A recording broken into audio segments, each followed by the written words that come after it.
Egunon guztioi, ziurrenik urteko astelenik gogorrena izango da gaurkoa. Animo gaur lanera eta ikasgeletara itzuli zareten horiei. Eutsi goiari. Pentsa zure gogorra den, munduko edo nazioarteko egun ofizialik gabeko urteko egun bakarra dela. Beraz, guk asmatu beharko dugu. Izan dadila gaur patxadaren eguna. Itzulera lasaia izan dezazuela, naiz eta giro egin nagun. Eta hala ere, gaurkoa ez da urteko astelenik gogorrena. Blue Monday deritzona datorren asteko izango da. Ai, astelena.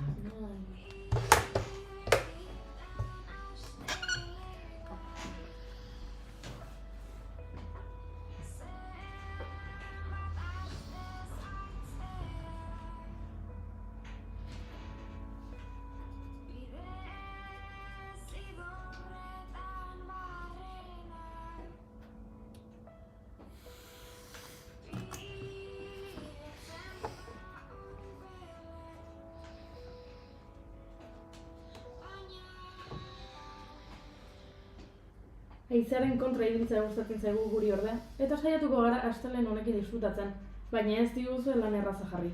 Irakurri dugun lehen albistea izan da, Zoo talde valentziarrak agur edo adeu esango duela. Estudioko 3 disko, epe bat, zuzeneko 2 disko eta dozena bat biraren ondoren agur esango dute Panxok gidatutako taldea. Agur eta agur esan beharko diogu Monet Tximinoari taldearen maskotari ere. Baina, oholtzak utzi horretik bira bat egingo dute, eta 2 hitzordu dituzte Euskal Herrian, Faith Fest jaialdian eta Iruña Rocken.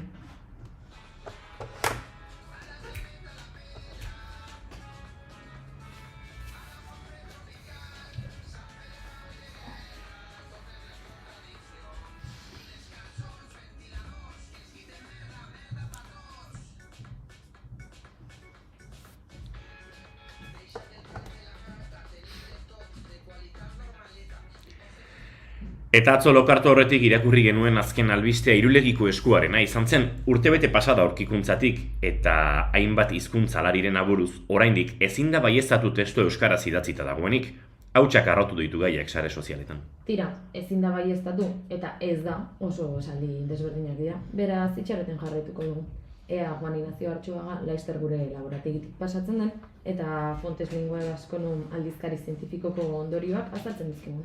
Ai, sorionekoak bai laserrean adituak tatuajeak ezabatzen hasi behar dute. Tira, eskuaren benekotasuna bintzat frogatuta dago, eta sormenerako aitzakian handigo azken urtean.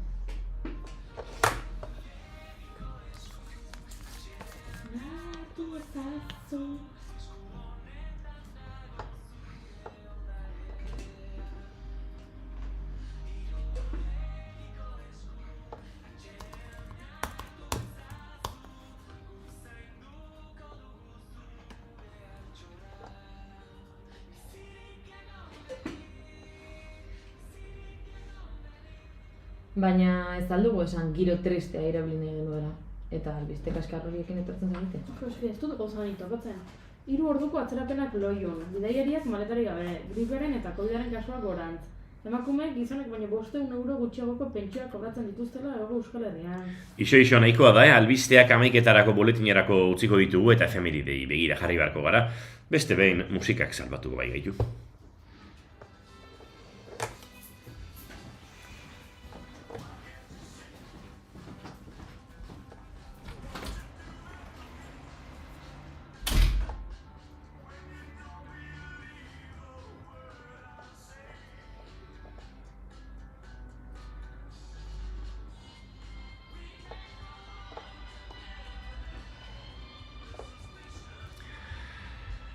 Gaurko egunez jaio zen Elvis Presley rock'n'rollaren erregea, The King, 20. mendeko musikaren ikur nagusia eta ziurrenik bere garaiko estatubatuar famatuena. 1985ko urtarriaren 8an jaio zen Tupelon, Mississippin.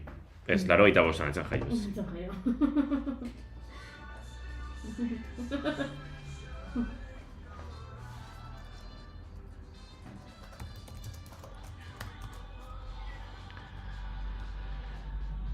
Urtarriaren 8 bat ez jaio zen, baina 1935ean, 50 urte lehenago, nire jaiotze urtea baino. Hori zen 1985. Zure tupeak... Bai. egin digu zalantza. Tupe, esango izunik tupe. Tupelo. Bueno, 2022an Elvis pelikula arrakastatua zuzendu zen Baz Luhrmann australiar zinema zuzendariak, Elvisen bizitzan oinarrituta, eta 2023an Priscilla filma egin zuen Sofia Coppola Elvisen emaztean oinarrituta. Bart Urrezko Globen sari banaketa egin dute Beverly Hillsen, eta Priscillak hainbat izendapen zituen arren, ez du galardorik lortu.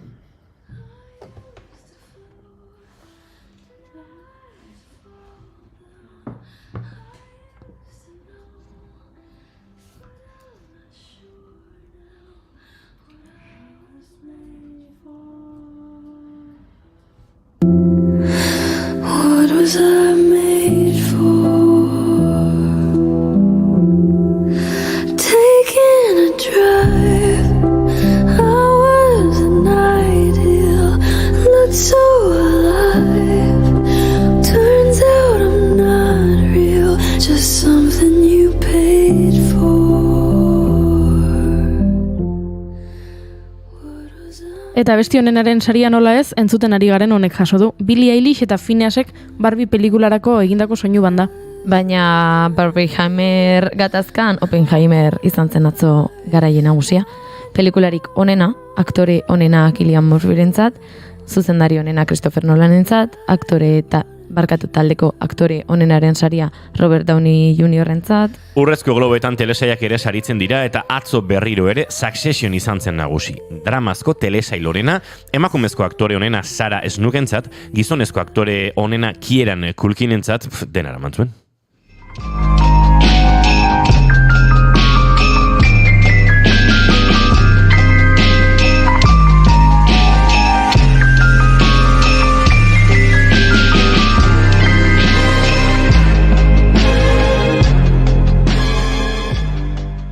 Urrezko Globorik ez, baina hainbat sari jaso ditu hurrengo efemerideko protagonistak. Gaurko egunez jaio baitzen Telmo Irureta, aktore eta umoregilea. Zorionak, Telmo. Zorionak, La consagración de la primavera lanarekin aktore berri honenaren Goya saria lortu zuen azkeneko sari banaketan. Bapatean, sutea piztu, zaigu eraikinean. Bitartean, zukatu. Horrela bai, Iker Laurobaren odaberri giroan aldartea hobe dezakegu. Zer daukagu gorko saioan, bide batez? Katixa Mezerreyes izango dugu gaur gurekin, aktore lanak, pasarelak eta barnolakoak diren kontatuko digu, eta hori gazte izan da nola bizitzen den. Josune Belez de Mendizabal urteko lehenengo kolaborazioan izango dugu, agian oraindik urtezar gaueko ajearekin egongo da, euskalo, gaur itzuli da lanera behintzat. Eta ama esnea, merkatu beltza eta esne bankuak aztertuko ditugu. Fetichismoa, pornografia eta elikaduran hasten direnean. Eta Dona Pellaniz Nietok urtarrileko malda emozionalaz hitz egingo digu. Tira, maldan gora eta aldapan bera freno gabe gabiltzanok, badaukagu saioa hasteko parada. Urtarrilak 8 ditu gaur eta astelena da, ongietorri guztioi bigarren kafera. Naiz irratian zarete.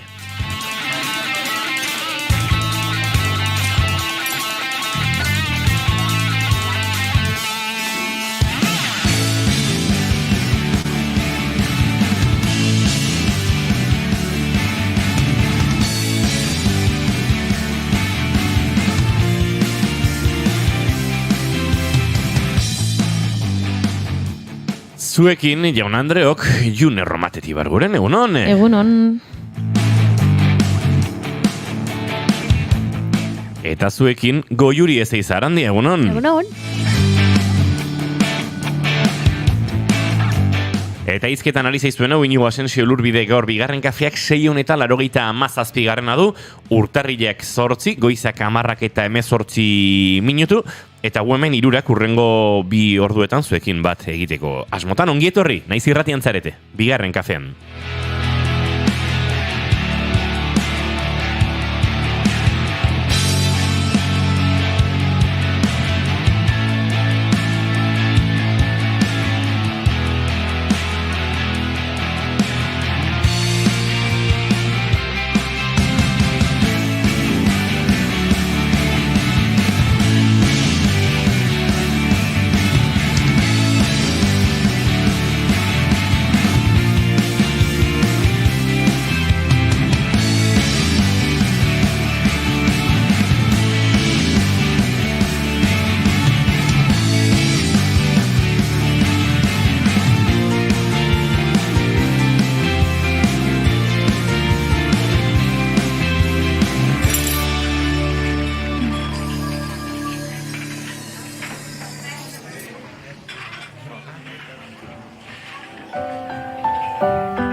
Goizeko 10:20 izango dira 4 segundu barru, hemen zuzenean naiz erratian guk maite duten tarteari heldu behar diogu, eta maite duten tartea abiatzeko Jun Erromatet Ibargurenen maite duta.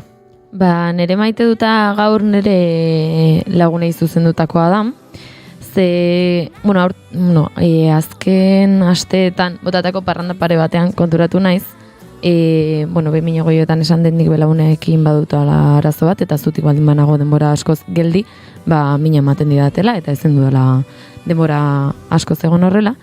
Eta konturatu naiz nire lagunak horretaz konstiente direla, eta nik askotan parrandatik goiz bueltatu behar dut etxera, ezin dudalako ja zutik egon, naiz eta jarraitu nahiko nuken bertan, eta azken 2 parrandetan bota ditu danak, nire lagunak ibileidia adi, eta badela hor banketa bat, edo badela mai bat berokiak eta usteko utzi dutena, eta zuzenean konturatzen dira libratzen den momentuaz, eta June hor tokia dukazu eseri, eta borobilan ere nire inguruan egiten dute, eta nire inguruan dantzatzen dute hortik urrundu gabe, ni bertan geratu nadin, eta nire maite duta gaur beraiek dira.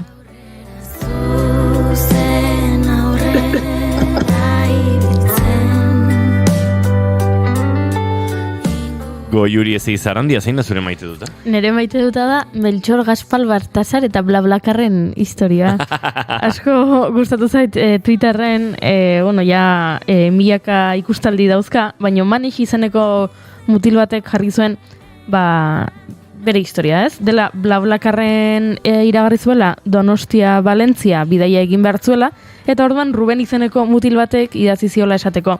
Kaixo Maneix, Ruben naiz, Valentzian bizi naiz, nere bikotearekin, nere bikotea hangoa da, eta tristea dago aurten gabonetan lehenengo aldiz, Tolosako Ezeiza pasteleriko erregeu pila ez duelako jango. Orduan, galdetu nahi nizuke, nola Donostia Valentzia egin behar duzun, ordaintzen badizut egingo ote zenuken, Donostitik Tolosara joan, erregeu pila erosi, eta Valentziara ekarri, eta ordainduko nizuke, hauta bestea. Eta Manixek esan zion baietz. Oso politxero ditu zait, erreakzioa jarri dula Manixek baita BlaBlaCarreko txatekoa Twitterren, zer Rubenek erantzun zion, benetan ez neukan, ez nuen sinisten lortuko nuenik. Eta Manixek erantzun zion, gabonak dira maitasunean sinistu behar da. Eta orduan argazkia jarri zituen erregeu pilarenak, eta kotxean, eta nola, Donostitik Valentziaraino eman duen, Ezeiza okindegiko erregeu pila, eta oso historia politia iruditu zait oso xamurra, eta oso, zoragarria Manixen aldetik, ez, berak errexasko berezetzion ezer zor Ruben honi, ez ezagun honi. Yeah. Eta esan zezaken, begira, nahiko ordu badira Donostitik Valentziaraino, nik nire ibilbidea pentsatuta daukat, edo nik auta beste egin behar dut, eta naiz hasiko orain denda batera joan erregio pila erosi, auta bestea. Eta ala ere egin zuen, eta oso politia iruditu zait, eta hori, nire maite duta. Zapaltzen, doktore, zaren hori.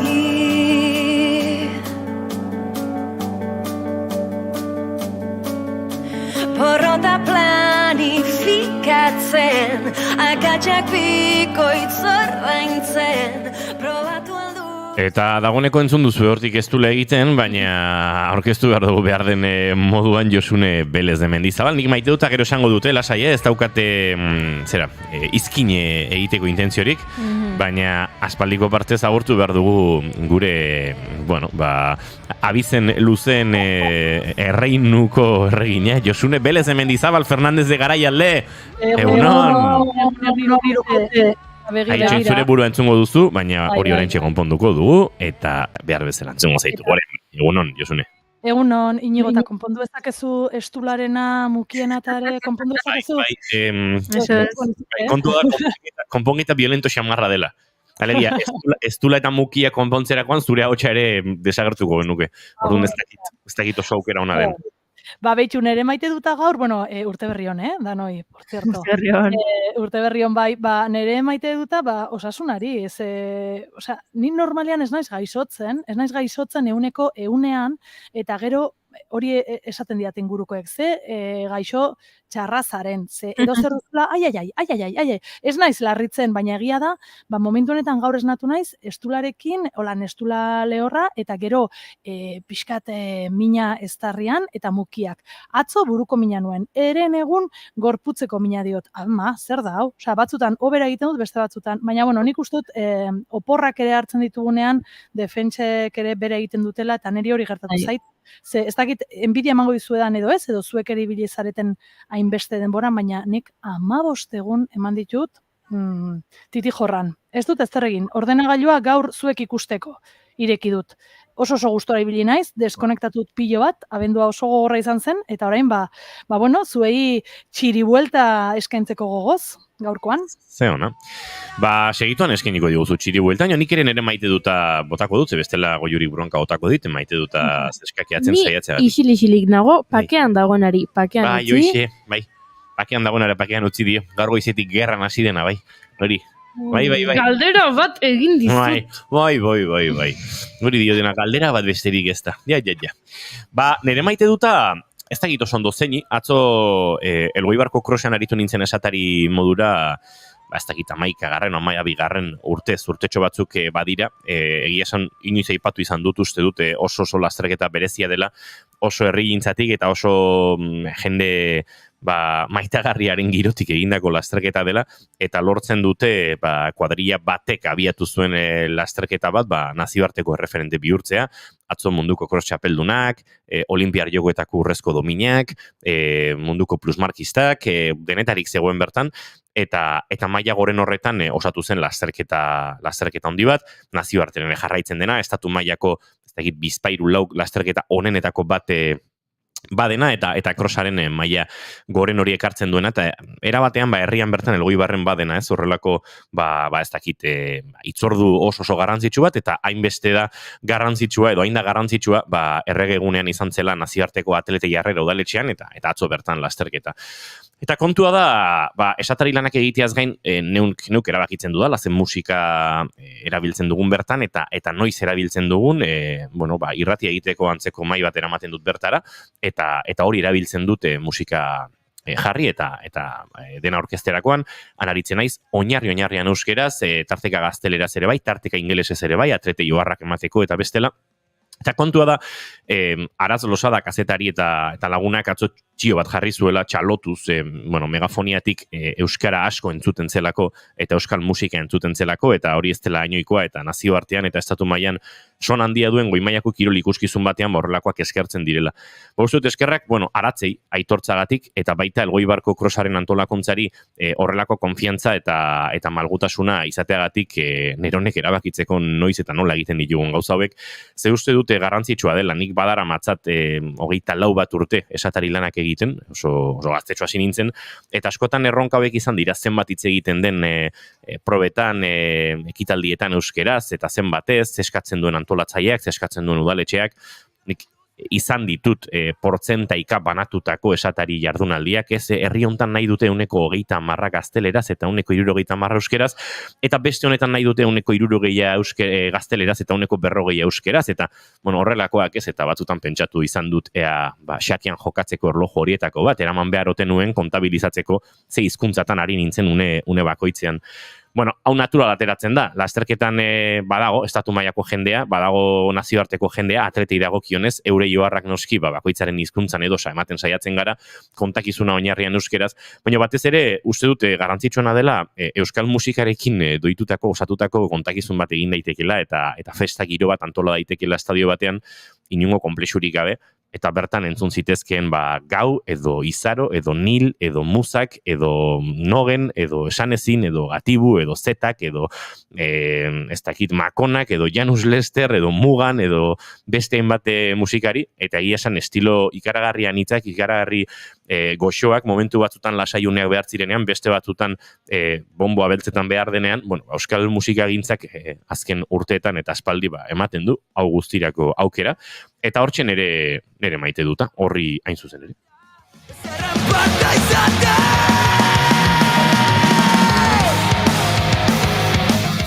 Eta oso guapa izan zen, muzakeko talekide batek idatzi zidanean, estadioan nago, eta antxe muzak entzuten ari ginen.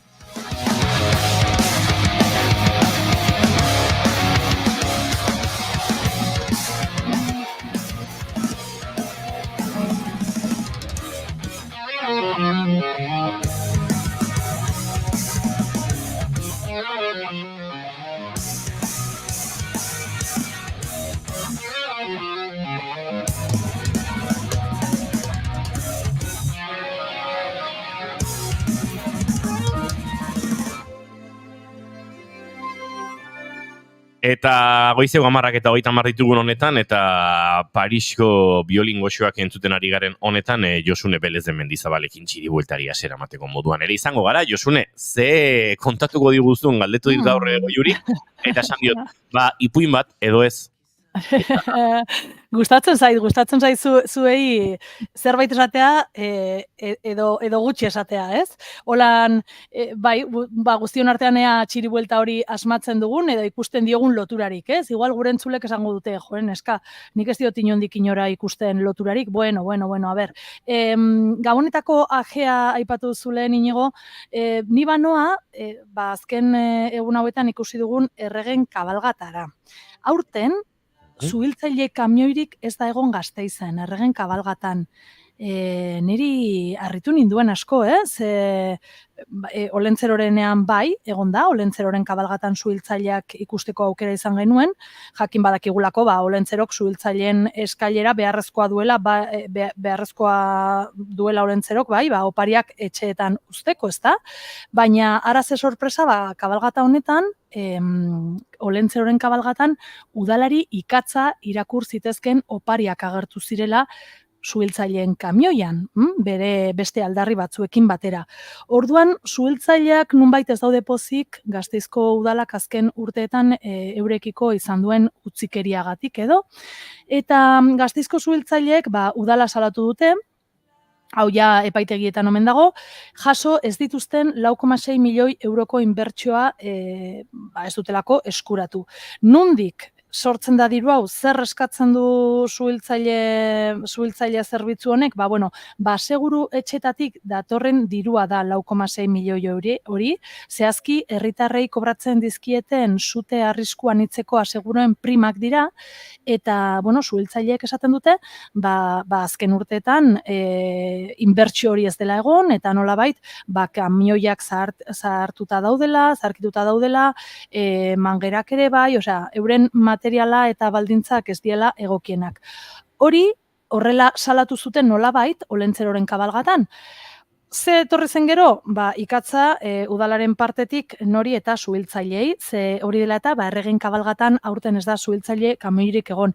Neri esan dizuedan bezala oso arraroin zitzaidan, ze txikiak ginenean, beti esaten ziguten etxean begira, beti ez, bi kabalgate hauen bukaeran beti zetozen zuhiltzaileak eta eskailera handi horrekin, eta klaro, ikusten genuen kamioi gorri ura, eta esaten ziguten hau da, etxetara igotzeko, tximinetatik sartzeko, zuhiltzaileek laguntzen diete bai Olentzeroari, bai erregei.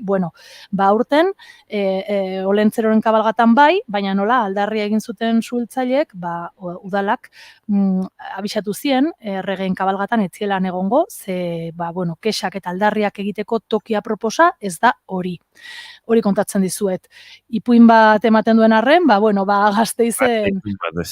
Ez da ipuin bat, hau benetazkoa da, eta gero beste gauza bat, ez dakitzuen herrietan zuen, ikusi zenuten tokietan, ikusi baldin bazenuten, karameluen kontua, goxokiena.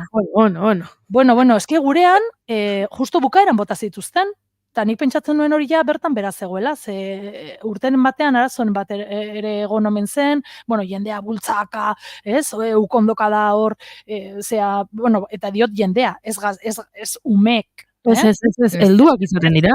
Bai.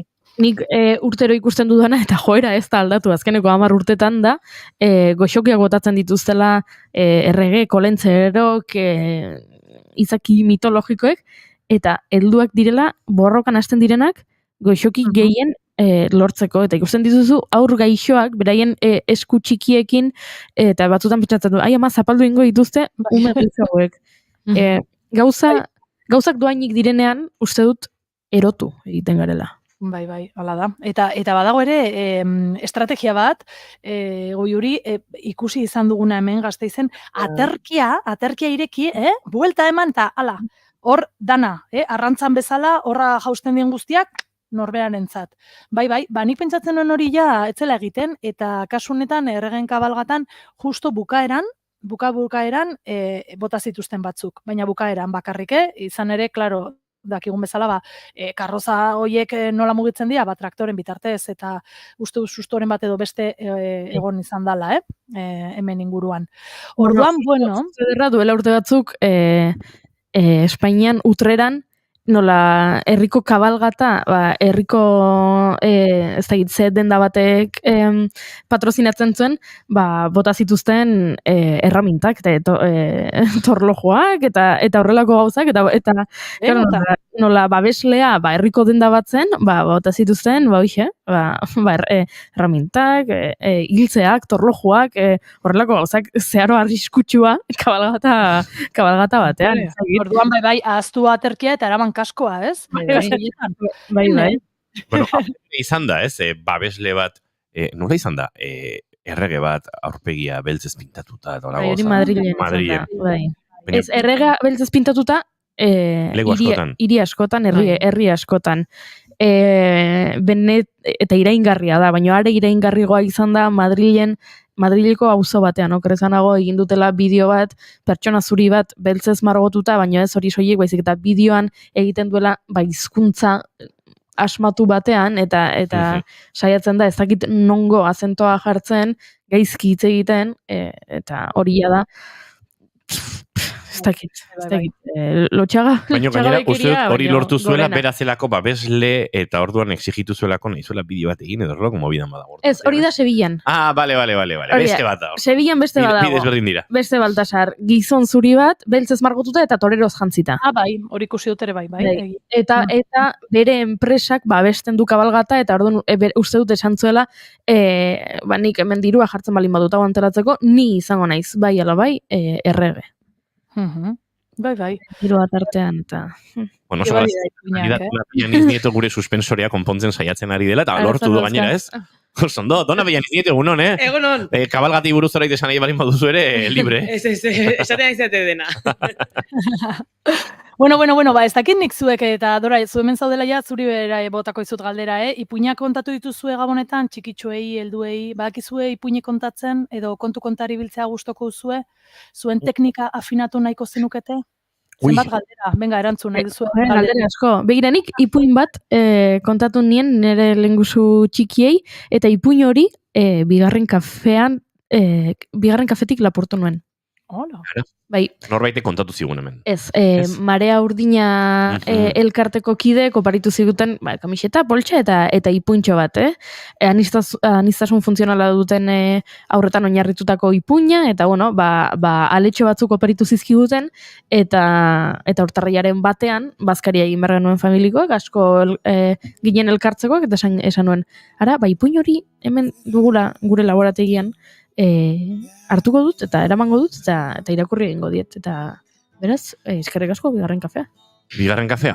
Marea Urdinari gehiago, ez? Marea Urdinari eskerrak eman izkion, bere garaian. Bueno, eta Marea Urdinak Durangoko azokan ginela agertu ziren hortxe pixkat eguberritako aurrerapen modura egutegiak paritzera. Mendi besarkada bat, Marea Urdina osatzen duzuen guztiontzat.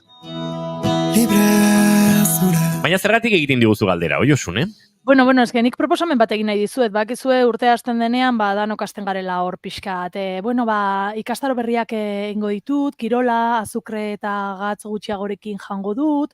Hemen ekartze dizuet nik proposamen bat Euskal Herriko entzule guztientzat, kontalaritza eskola, ipuinak edo ipuinak ez dienak, kontu kontari biltzea gustoko baldin baduzue, Arabazan elkartearen lehen ikastaro trinkoa Gasteizen Ozaetan abiatzear da, eta Itziarrekalde da, ezagutzen duzue, danok ezagutzen dugu, nazioarteko kontalaria dugu hemen Gasteizen, eta Garaion sorgingunean, Ozaeta herrian esan bezala, 3 saio eskainiko ditu, banaka ere gozatu daitezkenak, eta hau da kontalaritza eskola, eta izena ematea irekita dago Arabazan abildua@gmail.com helbidean.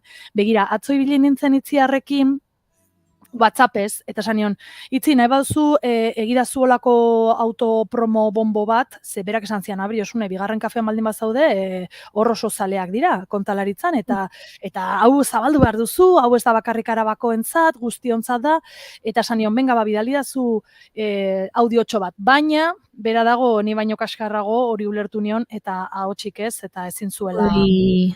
Orduan, ni galdera batzuk egin izkion, norbaitek interesa baldin badauka, esan zer da hori, nori zuzenduta dago, nik esan nion zer da profesionalentzat bakarrik, ze Araban baditugu batzuk, eta, klaro, batzutan ere, ez, beldurrez, edo pixkat holan kikildutazkoaz, baina esan zian ez, oza, izan daiteke profesionalak, eskarmentu dutenentzat, ez dutenentzat, sortzaileetzat, zitzaileentzat, arte estenikoetan ibiltzen diren guztientzat, osea, oinarrizko gaiak izango dira eta interesa duen ororentzat izango da hau. Ze helburu dauka eskola honek edo ikastaro honek, kontalaritzaren artea ezagutaraztea batez ere eta aritzen direnentzat formakuntza ematea. Aritzen ez direnentzat, oinarrizko tresna batzuk eta eskola baten lehen urratsa izatea nahi dugu, hori izan zian Itziarrekaldek. Eta ze beharra esan nionik, ze beharra ikusten duzue olako formakuntza, kontalaritzan formakuntza egitekota. Ez dagoelako formakuntzarako esparru formalik eta utxune hori bete nahi dute. Momentuz, 3 saio solte izango dira, baina etorriko dira gehiago. Eta esango dizuet, lehenengoa izango da urtarrilaren 20an, Garaionen esan bezala, goizez eta arratsaldez, eta hemen landuko diren gaiak edo izango da iruditegia, ebokazioa eta autofikzioa. Otsailaren 17an, hau edana dia larunbatak, kode narratiboak, testuingurua eta erregistroak. Eta martxoaren 16an, historien arkeologia, arkeololiga, eta bidaia emozionala. Hori dena Itziarrekaldek emango du Arabazanen izenean, baina Arabazanen ere badugu gure Ane Gebara, badaukagu gure Ane Arrugaeta, eta Josune García de Bikuñare badira bertan, Iñaki Carretero ere hortik handabil, hemen Araban baditugu kontalari profesional oso onak, eta euren eskutik jasoko dugu hori. Orduan, ipuinak edo kontalaritzan aritzea gustoko baldin bauzue, hor, Arabazan abildua@gmail.com, Ozaetan izango da, Garaionen, eta nik izena emango dut urtarrilaren 20irako. Bakarka, saioak ere hau trinkoa da, baina, Josune Belez de Mendizabal, Itziarrekalderi esaiozu, bigarren kafetik besarka bat bialtzen diogula, sendatzeko azkar, eta urtarrilaren 20a baino lehen berarekin tartetxo bat nahi dugula, ikastaroen inguruan, tartetxo txiki bat balin bada ere, konta diezagun, gaurzuk aurreratu dizkiguzun nauek, pixka bat sakonago, eta hartara gure entzuleren bat animatu nahi bada, olki dezan informazio gehiago. Noski, alan esango diot, ez badau bera entzuten, igual akaso entzuten ibiliko da etxetikan. Ari bada, hoxe sentatu, eta saiguzun, noiz egingo dugu, Eta Josune Belez de Mendizabal bidaia emozionala ipatu duzu, eta guk zu agurtu eta bidaia emozionala abiatuko dugu Donapeian nietorekin.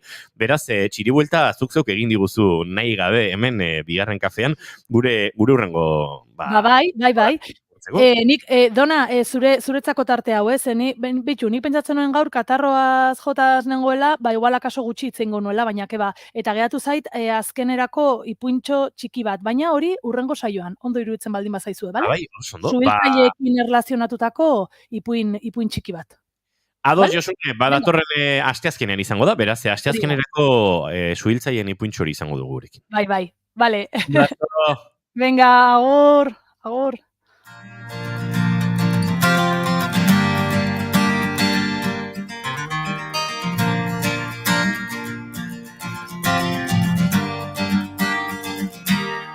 Oiala igo antzesten hasi, barreak dakar samina, historio honek noiz utzi zion, izateari ipuina, bakardadea lagun zorrotza, orain daukat lagun mina, evidentziak menderatuta, itotzen zen izokina. Hemen naukazu gorreta itxu mutu den oiularia, iziltasun itunak solduta, oroitzapenen zauria, dantzarieroa nora. Goizeko 10:45 ditugu oraintxe, eta urtarriaren 8 hau osatzen bagoaz, baina egia da, osatzen ari garen honetan nabari dela penditz pikoetan gabiltzala urtarriari aurre egin nahian, eta Dona Peian Nietok urtarrileko aldapa emozional horren inguruan hitz egin nahi digu, eta guk hitz egitean nahi dugu. Dona, aldapa asko daukazuzuk? Bai. Nengoen oraintxe tartetxo hau entzuten zuekin, eta geldituko nintzake hola, hitzeik gabe zuei begira eta zuen entzuten.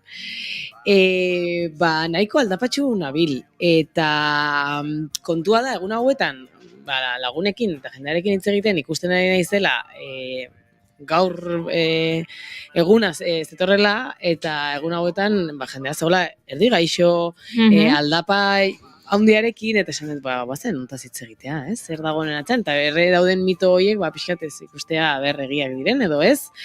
Eta niretzako orokorrean, gabonak izaten dira tristurarekin lotuta dagoen garaia, eta ez urtarria, baina aurten urtarria ere potente dago. Ez dakit nola zaudeten zuek, entzun dut pixkate aldapatxo zaudetela ikusten zaituztet ere, bai? Nola di joa, aste hau. Nola di joan aste hau, asteleneko goizeko 10:46. Ez dugu oso ondo hasi eguna, ni ere mukitxu nago, eta mukizu batekin aserretzakatu zait, eta, klaro, horrela oso... Errutina. Oso gaizki, baino nik ez dut sumatzen urtarrilean urtarrileko malda edo esaten den, aipatzen den hau. Nik gabonak gustoko ditut, baino bukatzen direnean ez dut sentitzen, ze pena bukatu direla, egun gehiegi izango litzateke, ez dakit, ez? Inauteriak bezala, edo ez dakit, asko luzatzen den bidai bat bezala. Gauzak bere tamainan. Orduan ondo, eta niri nola asko gustatzen zaidan urte aldaketa, naiz eta jakitu naizen eta konsiente naizen, abenduaren 31-tik urtarrilaren batera ez dela ezer aldatzen. Beste egun bat dela, 24 ordu direla, lo berdin egingo duzula, eta magiarik ez dela gertatzen, hori badakidan arren asko gustatzen zait urte aldaketa. Eta orduan nik urtarrila gogotsu hartzen dut. Beraz, maldan gora indartxo hasi naiz. Gaiurra urruti dago, baino banoa pixkanaka goraka, eta momentuz kantinploran badut ura, motxilan ez dut pixu gehiagirik, eta oinetakoak txukun, ondo. Ze interesgarria ikustea bakoitzak nola bizitzen duen hau, ez? Urte aldaketa, hor ditugun espektatibak edo ez, nolako gabonak edo zer dira gabonak guretzat, ez? Batzuntzako opor garaia da, beste batzuntzako familia elkartzeko garaia, agian urtean zehar ikusten ez dituzten pertsona horiek, beste batzuntzako rutinatik ies egiteko momentu hori, ez? Bakoitzarentzako esanai berezia daka, edo pixkate neri gertatzen zaidana da, garai tristeaz, garai zoriontsua izan behar du, eta beti ez da gertatzen, ez? Segun ze nolako familia giro dakazun, igual zure rutina asko maite baldin badezu, eta oporroiek gelditzen baldin badea hor rutxune bat bezala, Dena delakoa urtarrilan badago, urtarrilaren hasieran aldapa gora kontzeptu hori, ez kontzertu ez dago. Kontzertu Nahi bai. otsailean aldapan gora. Bai, urtarriak bat izaten da kontzertua. Nahi bai kontzertua.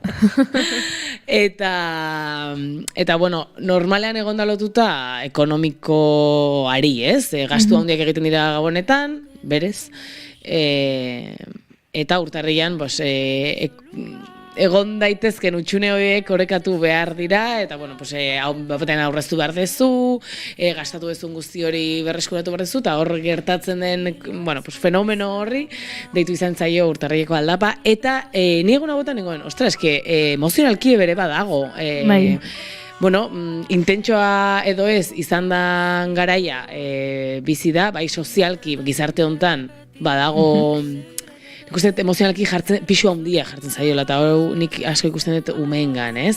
Olentzero dator, erregeak datoz, eta dagor intentsitate emozional bizia. Anekdota bat kontatu behar dizuet, horrela pixkat egiteko. Venga. Noski ez dut izenik esango, baina horrekoan lagun batek kontatu zidan, iloba herrian zegoela, eta txikia ez egiten bat urte dauzkan, baina gaiztea da. Eta joan zirela pasiatzera, santzula, bega, txiki, torri zebarekin hueltaxka bat emango dugu. Eta joan zirela mendialdera hueltaxka bat egitea, eta animali baten oinatzak ikusi zituztela. Eta orduan esan zuela izebak, hauxe da nire momentua. Eta esan zuela, begira txiki, olentzero hemendik pasa da. Hau hemen, astomarkak dira hauek, ezta? Hau, olentzero hemendik pasa da, aiama, olentzero gertu dago, aiama gure etxera iristear da, begira, hemen daude markak, bida, aurrera jarraitzen dute, gainera gure etxeruntz, ze ondo.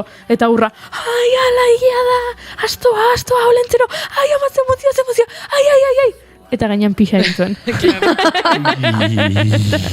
Eta inbeste emozionatu zen, pixa egin zuela gainean, eta izebak esaten ziola, aiama, ondo zegoen, zan, hainbesteko emozioa, ikusi zuelako, olentzero bere astoarekin inguruan zebilela, emozioak hartuta, eta gainean pixa, eta esan zidan, etxera joan ginen, arropa zaldatu, eta itzuli egin behar izan genuen, berriro argazki atera nahi ziolako, eta esan duzunean, emozio gaindosi hori aurrek jasaten dutena gabonetan, mentxe adibide argi. Bai, hori gertatzen da, azkenean gaude, hain emozionatuaz, pixa egiten dugu gainean, edo desgastatu egiten dugu, gure reserva guztiak, ez? Eta horrekin lotuta, nik uste dut oporrak dituzenentzat, bada oporretatik buelta urtarria, eta gero daude, zuek hasieran aipatutako kontzeptu hori, ez? Urtarria tristea edo urtarria urdina, eta astelen urdina dela, urrengo astelena. Esate dutela, urteko astelen edo egunik tristena dela, gaur ez dago ere, nik hori ez nekin, ez? Ez dagoela nazioarteko egun bat finkatua, edo, urtarria badu zerbait, testuraren inguruan, eta gero ere nik uste dut nahi gabe, edo nahita egiten diren proposamen horiek, ez? Urte honetan, azukre gutxiago jango dut, edo kirol gehiago egingo dut, edo ez ditut harreman toksikorik izango, edo gehiago dituko diote nere osabari, edo nere amonari, eta gero batzutan betetzen ez ditugunak, bizitza badakigulako nolakoa den, eta nola bizitzen dugun, ez? Eta ez betetze horrek sortzen duen errua, eta presioa, ez? Urtarria bat da, eta, abenduan egin ditut ezakizten bat proposamen, edo, nire buruan espektatiba batzuk, eta orain bete behar ditut, eta horrek ekartzen duen, edo ekarri dezaken pixu guztia, senti dezakegu, ez? Garai hauetan, eta, gonaiz pixkat kotidiatzen, osasun mentalaren inguruan jarduten duten hainbat adituen inguruan, eta esate dute faktore ezberdina daudela pixkat urtarriko bajoi edo tristura honen inguruan. Ez dela gratuitua, ez? Eta bat da, esaten ari garena, ez? Gabonak bukatu dira, eta oporrak izan baditugu. familiarekin oso gustora egon bagera, edo familiar batzuk edo jende batek ikusi baldin badegu urtean zehar ikusten ez deguna. Ospakizunak, opariak eta hori guztia ekartzen duen intentsitate emozional guzti hori, bukatu egiten da, eta horrek ekartzen duen dolua, ez? Ere batzutan hitz egin dugu hemen, zerbait amaitzen denean dolu bat bizitzen dugu, era natural batean. Orduan, bagian dolu batean murgiltzen ari gara, murgilduta gaude edo murgilduko gea hilabete honetan, ez? Errutinera bueltatzeak ere batzutan, nik beti esatet arrankatzea dela, ez? Kotxe arrankatzen dugun, kotxe zar bat baldin badakagu arrankatzen dugunean, behar du, guk ere bai, ez?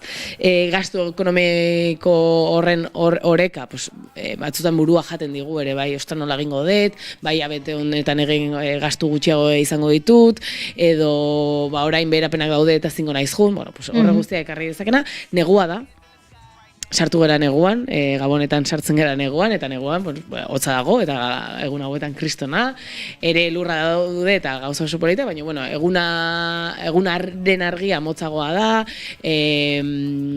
animalia gara, ez? Eta hor hibernatzera ere gure gorputzak eskatu dezake lasaitasuna, eta gure buruarekin gehiago goteak, eta hori, segun zeinentzako ez da erraixa ere bai, ez? Eta esan duan bezala, urtarriko espektatiba horiek ere, hor baldin badaude presio bat da gure buruarentzat. Egin behar dugun guztia, ez? Lana, etxea, txukundu, ezakize, lagunekin egon, eta guk jartzen dizkiogun gure buruari espektatiba horiek bete behar baditugu, presio hori sostengatzea, ez da erresa. Beraz, nik gaur ekarri nahi ditun ere bai, denbora baldin badakagu, ez dakit, hau nola kudeatu dezakegun, kontseilu edo, ez dakit, hitz batzuk. Ados? Gomendiotxoak. Honekin. Nire lehenengo, ezer baino lehen, nola kuskusiatzen egon naizen, nik gomendio ekonomikoak ez ditut ekarriko, porque ez da nire arloa, baina bai ikusi ditut bi gauza, arreta hundia eman diatenak, eta da, krisi ekonomiko edo eroeka ekonomiko hori bilatu nahi baldin baduzu, erostera junbartzarenean arropa, zure gorputza beroa izatea, ondo jantzita jun, alegia. Zesatera omen dute, hotz ez baldin bazaude, errexago kontsumitzen dugula. Hau da, goze zarenean supermerkatura joatea bezala, ez? Zure ekonomia ez, orain baldin orekatu behar badezu, ez jun erostea gozez, eta jun ere berotuta. Hori esatute da dituek, eta ekidin kolore gorria. Alegi ez joatea kolore gorria jantzita erostera. Ez, ekiditea inguruan kolore gorria. Ikusten du nire burua, eta denda batera sartu daizue, pareta hauek gorriz daude, eta igual margotzea badituzue beste kolore batez edo. Ikusten baldin badugu gorria, areaz jutea. Badakigulako, esaten dute gorriak erakarri egiten gaitula, eta gehiago erostera eramaten gaitula. Edo gorria den hori hartzera. Beraz, hori ikusiet, eta kuriosoa irutu zait, eta komentatu nahi nuen. Egia da, batzuen kasuan ez dago arazorik, ze beltzaren hain zale dira, Nik beltza ikusten duan tokira, noa. Gorritxo dituzu gaurraz. Atzo asko aspertu nintzen, afaltzeko zein egoela, baina, egia da gorriak ninduela deituko, baina ulertu dezaket jendeari neri arreta piztu dit ezakit, baina Bai. Esaten omen dute, hori. Bueno, kontseilu emozionalak, edo, pixkat, kontseilu emozionalak ezakite hola dituko nioke, baina bai, zer egin dezakegu, pixkat, urtarri honetan, ez dakit, murgiltzeko zaintzaz eta kontzientziaz. Bale, bagoaz beraz, gomendio batzuekin, hortxe, pixkat kontzientego izateko, eta izateko lanabez batzuk bintzat. Hori da. Eta lehenengoa da, nik uste dut asko lagun dezakela jakiteak, urtarria izan daitekela hilabete tristea, eta pixkat txampa hartzen gogorra edo, ez? Ez denontzako, eta zu baldin bazaude atope bizitzarekin gogotxu, disfrutatu, eta jazta, baina baldin badago jendea hor, ostras, ze gogorra izaten ari dana, zenolako bajoia dudan, kontzientzia hartu, badela zerbait, fenomeno bat, gatozenetik kontuan hartuta, normala dena edo, ez? Eta hori jakinda, bigarren kontseilua edo bigarren gauza jakiteko, kontziente izan agian dolu baten barruan gaudela. Agur esate hori, oporrei, familiari, ekonomikoki lasai edo ebiltzeari, gastatzen dut eta gero ikusikoet, iritsi da, urtarrieko momentu hori. Beraz, dolu batek eskatzen duen bezala, zaindu gorputza, denbora eman, kontzientzia hartu, eta barruraka egon barbazea zure buruarekin lasai etxean, emaiozu aldezunean espazio hori. Jende intimoarekin nahi dezula egon, emaiozu ere espazio hori. Irakurri, lasai egon, bueno, pues, ez dakit, goxo eta mimitoak zure buruari eta gorputzari hori da nire gomendio pertsonala. Gorputza entzun beti, eta jakin amaitu egiten dela, prozesu bat dela, eta amaitu egingo da, eta eto dira momentu biziagoak. Askotan gorputza konpentsazioa eskatzen dulako, eta egon limazea gabonetan derrotxatzen, bai, energia, emozioa, dirua eta bar, igual orain tokatzen dela pixkat jasotzea. Egon bazea goxo-goxo, igual orain aktiboago egon zaitezke. Eta... Nik badaukat gomendio ez emozioterapeuta gomendio bat, baina kaso balio dezake. Claro. Eta da, pentsatu gero eta argi gehiago dagoela. Ja, egunen luzatzen ari dela. Niri horrek laguntzen dit. Begiratzen dut, urrengo ostiralean, igual 4 minutu edo 6, ez da, azte betan zen luzatzen du, baina... Egunero ia bat, uste. Ez du, hor nun, bai. Aizu, Dona, segituan jarraituko dugu gomendioekin, baina goizeko 11ak hortxe bueltan ditugu eta puntualtasun oso egingo dugu saltotxoa, naiz irratiaren estudio zentraletara azken ordukoaren bila, beraz, agurtuko dugu segituan gure lankide Egoi Belategi estudio zentraletan. Egoi, egunon? Egunon baita zuei ere, eta ordu honetan lehenik eta behin Madrilera begirako aipamena egin behar zergatik. Espainiako Osasun Ministerioa aztertzen ari delako gaixotasun arinagatiko baja autojustifikatu alizatea, gaixotasunaren lehen 3 egunetan lehen mailako arreta gehiago ez burokratizatzeko eta sistema ez kolapsatzeko. Astelehen honetan bertan osasun zentroetan maskararen derrigortasuna planteatuko die Osasun Ministerioak autonomia erkidegoei. Geroxeo, emango dizuegu informazio guztia honen inguruan, eta gainerakoan, goizeko ordu honetan lehenik eta behin lan kontuak ditugula nabarmentzeko, Bilboragoaz bertan, Bilbabuseko enpresa batzordeak salatu duelako, Alsa Transitia enpresak 2023an aldi baterako ezintasun egoeran egon diren pertsona guztiei soldataren parte bat murriztu diela abenduan. Langileen arabera justifikaziorik ez zuen alde bakarreko erabakia da, eta legez kanpokoa gainera. Diote enpresa batzordetik Alsa Transitiak hartutako erabakia, alde bakarrekoa dela eta gaineratu dute jarduera honek soilik pentsaraz diezaiekela enpresak neurri hori hartzen duela aldeen arteko harremana gehiago tenkatzeko eta gatazka erabat erradikalizatzeko. Honen aurrean jarrera hori baztertzeko eta negoziatzeko benetako borondatea erakusteko eskatzen diote langilek enpresa kudeatzaileari. Eta Bilbon bertanez, baina Bilbotik gertu bai geldituko garela, Bilboko aireportuan kolapsoa erabatekoa izan delako. Fakturatu nahian ilara luzeak egin dituzte 100 bidaiarik lurreratu ondoren hegazkin askok ezin izan dute ekipajea deskargatu eta aireportuan maleta ugari pilatu dira. Handling zerbitzuan ditutako grebaren inguruan ari gara, gaurkoa 4. eguna, eta badakigu dagoeneko oztopo edo arazo dezente izaten ari direla Bilboko aireportuan, Iberiari dagozkien hegaldietan. Amaitzeko informazio praktikoa entzuleok eta esan behar, une honetan ez dugula aparteko goraberarik Euskal Errepide sare nagusian, aipatzea gutxituz doazela lehenxeago aipatutako autopilaketa horiek zehazki Nazional 637 errepidean Erandion eta Barakaldorako norantzan, bertan istripuaren ondorioak amaitutzat jo dituzte, badirudi kasik normaltasunera itzuli direla, baina oraindik ere motela dela zirkulazioa puntu horretan. Gainerakoan, deus gehiago ez aipatzeko, hemen txutziko dugu eta eguerdiko 12etan bueltan izango garela informazioaren ariaren 2. edizioan, gero arte. Eskerrik asko Egoi Belategi, bagoaz aurrera eta aurrera egiteko ere, batean entzuten hasi nahi zuen kantua entzungo dugu.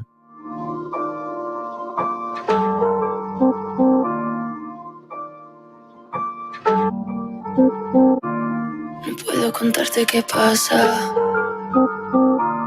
Estoy amueblando mi casa. Y no hay más. Si quieres te invito a mirarla. Parece que no tengo alma. Y no hay más. Y tú. Goizeko 11ak eta 3 minutu eta mentxe gara, naiz irratian, 2. kafean esan da bezala, Dona Peian Iznitorekin, urtarrileko aldapari, batez ere aldapa emozionalari dagokionez, gomendio batzuk elkarbanatzen zuekin, eta ez da girazkenekoa zin izan den. Nik aipatu argiarena, eta iaia hortxe geratu gara uste dut, ez Dona?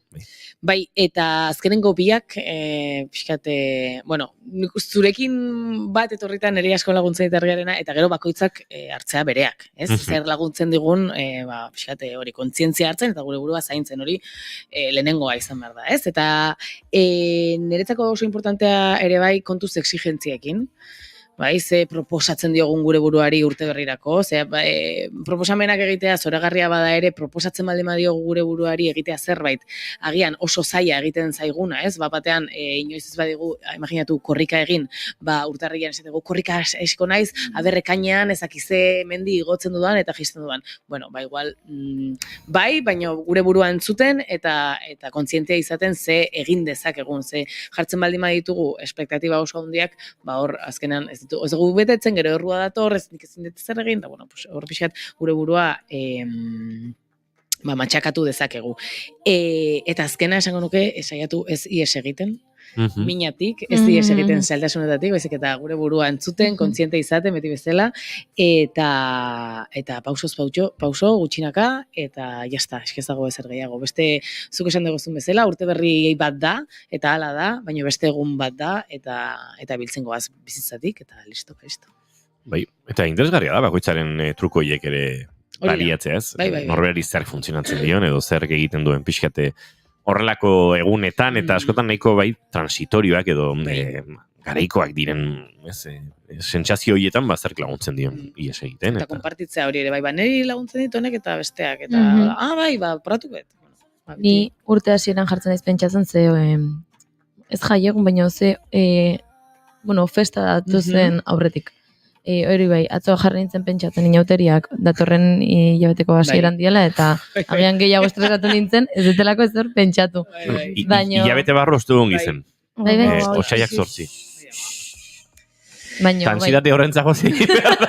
Arnaz hartu eta mozorra prestatu. Eta orain aldian bizi. Hori da, arnaz hartu eta planifikatu zer nahiko nuke egin. Eta listo, lasaitasun nahi.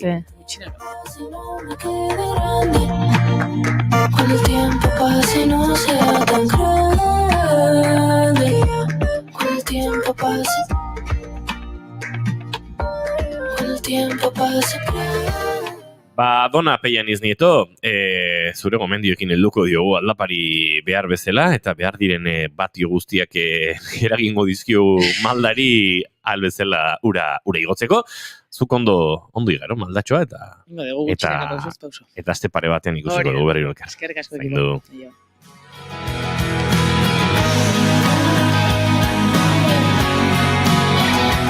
Bueno, eta mendik zure fanak, Dona, ze ondo zu entzutea diote txatean.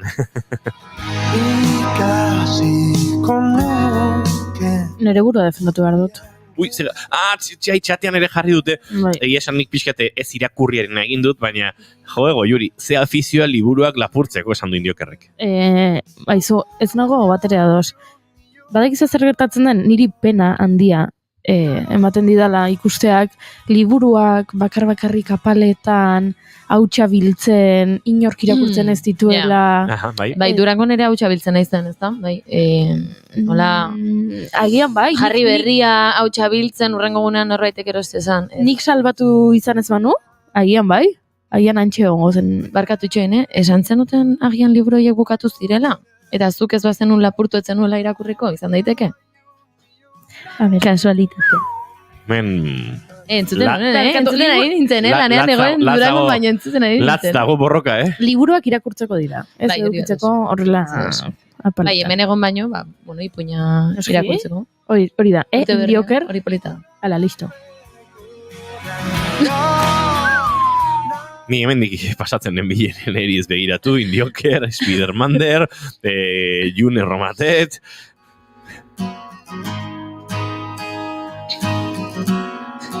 Bueno, eta mendikan Julenek dio, hola, a hostia limpia.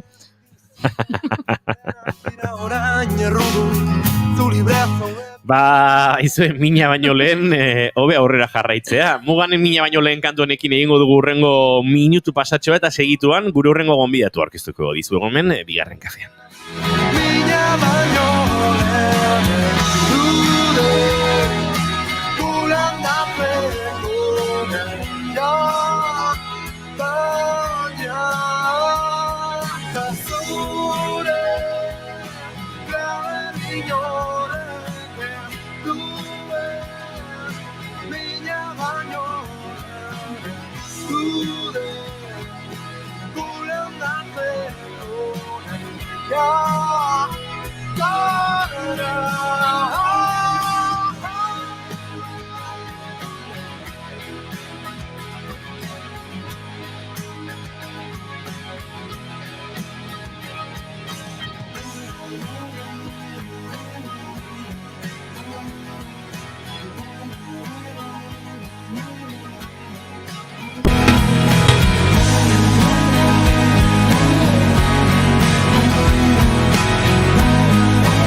bigarrenak ez direlako beti okerragoak, bigarren kafea.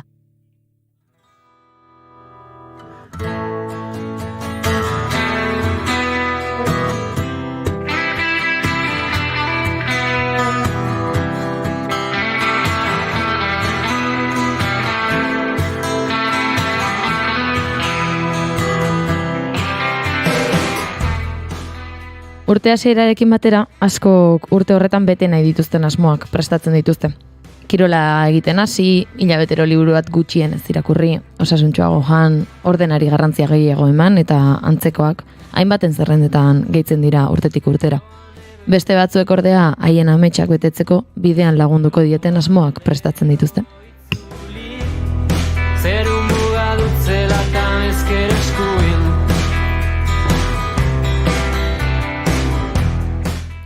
Katixa Mederreiesek 6 urte bete behar zituenean agian ez zituen bere asmoak idatziko, baina haren buruan pixkanaka hasi ziren agian urte horretan asmo berriak agertzen. Aurra zelarik, jolasa eta ondo pasatzea buruan bazituen ere, bere barruan antzerkirarekiko gogoa eta ilusioa pizten hasi ziren. Ziurrenik haren asmoen artean agertu zen antzerki klaseetan parte hartzen hasteko nahia.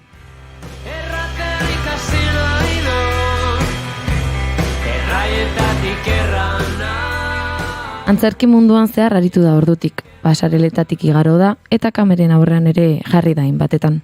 Bidea egiten ari da pixkanaka, orain Mexikon ari da lanean, eta horren inguruan hitz egitera etorri da gaurkoan. Nolakoa da mundu hau barrutik, nola bizitzen da hau hain gazte hasita. Ongunon, eta ongi etorri Katixa. Kaixo, mila esker aurkezpen politonen gatikan. Bueno, posten ez. Aipatu ez dela, oso gaztetatik izan zenun antzerkiarekiko ilusio hori, nola hasten da, nola pizten zaizu hori? Txikian nintzenean jolastea oso gustoko nuen, eta nik usteet jolasten jarraitzeko modu bat bezala hartu nuela antzerkia. Jolasean duzun askatasuna dakalako karrera honek. Azkenean, holtza baten gainean zaudenean aukera dakazu nahi duzuna izateko eta nahi duzun bezala jolasteko. Ez dago erresponsabilitaterikan eta ez dago limiterikkan ez ere egiteko. Eta hori hasteko esan bezala nola hasi zinen antzerki klaseak hartu nahi zenituen, hori izan zen zure lehen asmoetako bat, nola hasten dira klase horiek, non? Nik nire amari esan nion aktorea izan nahi nuela eta bere erantzuna izan zen asko ikasi behartzela hori egiteko. Eta orduanik esan dion, ikasi nahi dut. Eta klase batzuetara apuntatu nintzen horeretako antzerki laborategian, eta hortikan enuen inoiz utzi antzerkia egiteari. Beti hasi zinen, txikia zinela, gero taera pasa zinen eskolatik, nola gogoratzen dituzu urte guzti horiek? Oso urte politak izan ziren. Azkenean antzerkiak daukana da zure burua ezagutzeko beste modu bat dela. Eta gaztea zarenean jolastea eta gauza desberdinak probatzea oso divertigarria izan zen. Antzerkia ikastea oso polita da. Edonork egin beharko lukela uste dut. Eta, gogoratzen duzu urte horietan eman zizun, gauza garrantzitsuenetako bat, edo zure burua ezagutzeko aukera eman zizun, zer izan zen nola gogoan dezun gehiena? Ni txikian nintzenean oso lotxatia nintzen, eta azkenean antzerkiak erakusten duen gauzetako bat da taldean lan egitea eta dauden proposaketak kontuan hartzea, eta baietz esatea, ideiei. Zure kide batek zerbait proposatzen dizu, eromen bat baldin bada ere beti aurrera jarraitzea. Eta hau guztia zure eskola urteekin tartekatu behar izan zenuen, nola eramaten da hori, ulertzen da adibidez eskola batean antzerkiak asko eskatzea? Nahiko exigentea zen, baina azkenean niretzako DBH-en egonda edo batxilergo lehenengo urteetan egonda antzerkian egotea arratsaldeetan opari bat zen. Orduan pixka bat berdin zitzaidan gauetan ikastea edo beti neukan tartetxo bat. Tekstuak ikasteko, memorizatzeko, etxeko lanak egiteko. Azkenean zerbait nahi duzunean ez da lanan ikagarria baldin bada ere gustuarekin egiten duzu. Eta, tarte horretan ikasi, antzerkia ikasi, lanean ere aritu zinen, dendatxo batean hasi zinen lanean, ze sortu zen hortik, ze bada esperientzia bat ekarri zizun denda horrek, ez? Bai, izan zen oso etapa polit bat, zeren azkenean nik enuen inoiz, nire lehenengo lanpostua izan zen. Eta saiatu nintzen sortzen nire katixa denda langilea, eta oso divertigarria zen, zeren azkenean nik jende askorekin lan egiten nuen, eta pertsona bakoitza modu batera atenditu behar nuen. Eta hor negoen batean, gerturatu nintzen emakume baten gana, eta galdetu nion, lan egiten nuen arropa denda batean, galdetu nion ia ezagutzen zuen bere taia, eta esan zidan, jarri zaitez perfilez, tani. Bueno, zeo zer egingo du. Eta gustatuko litzaizuke modelo lanetan ibiltzea? Nik momentu hortan modelo lanetan enuen nire burua inoiz imaginatu. Baina, baietz esan nion, eta horra nintzen ere horrekin lanean. Eta nola, baietz esan zenion, baina nola hasten da bat modelo honetan, esperientziarik eskatu zizuten hasieratik. Hasieran ez, hau izan zen pelukeria baterako lan bat, nahi zidaten klase ireki bat zen, eta nire hilarekin egin nahi zituzten horrazkera batzuk, eta gero hortikan bilatu nuen Donostian dagoen agentzia bat, eta beraiek emazizkidaten klase batzuk, eta horrekin ibili nintzen gutxinaka sartzen eta kastinetara deitzen ninduten, eta nik juten nintzen hasieran enekien zertan ari nintzen, baina ikusiz, azkenean ikasi nuen. Beti esan da modelo lanak badutela exigentzia handi bat, edo eskatzen dizutela bai tailak, bai gorputz estilo konkretuak, zer eskatzen da? Nik uste dut lehenengo korte handiena altuera dela. Jende askok pentsatzen du pixua dela, baina gehiago da altuera. Azkenean arropak adibidez ezkontzetako soinekoak, ez? Luzera bat dute eta ez baduzu altuera hori ezin dezu azkenean. Diseinatzaileak nahi duen bezala desfilatu. Gero egia da pixuarekin ere kontua dutela neurriak gehien bat ez dain beste zenbat pixatzen dezun, ia zen neurri dituzun, gehien bat arropa gehien egiten delako neurri berdinetan edo. Eta zerrekarri diezaioke horrek, zuk momentuan urte gutxi zenituen, 17-18 banagoker, zerrekartzen dio horrek 17-18 urteko neska gazte batek? Azkenean zainduin behar duzu zure burua neurri horietan sartzeko, ez? Kirolari batekingo luke modura, nik horregala hartzen nuen lan bat da, eta nire gorputza momentu hortan zen nire lanerako tresna. Azkenean abeslari batek bere ahotsa ondatu ezin dezaken bezala, modelo lanetan zaudenean neurri batzuk bete behar dituzu. Ideala izango litzateke beste neurri batzuk ere kontuan hartzea, baina azkenean hori da estandarra. Baina enuen gaizki pasa, egia da kirol gehiago egiten nuela eta gehiago zaintzen nuela nire burua, banelikielako azkenean hortaz lan egin nahi banuen. Hortan mantendu hartzen nuela. Hortan mantendu behar nuela nire burua. Baina usteet beste edozein lanpostutan bezala dela, zuk badituzu landu behar dituzun gauzak.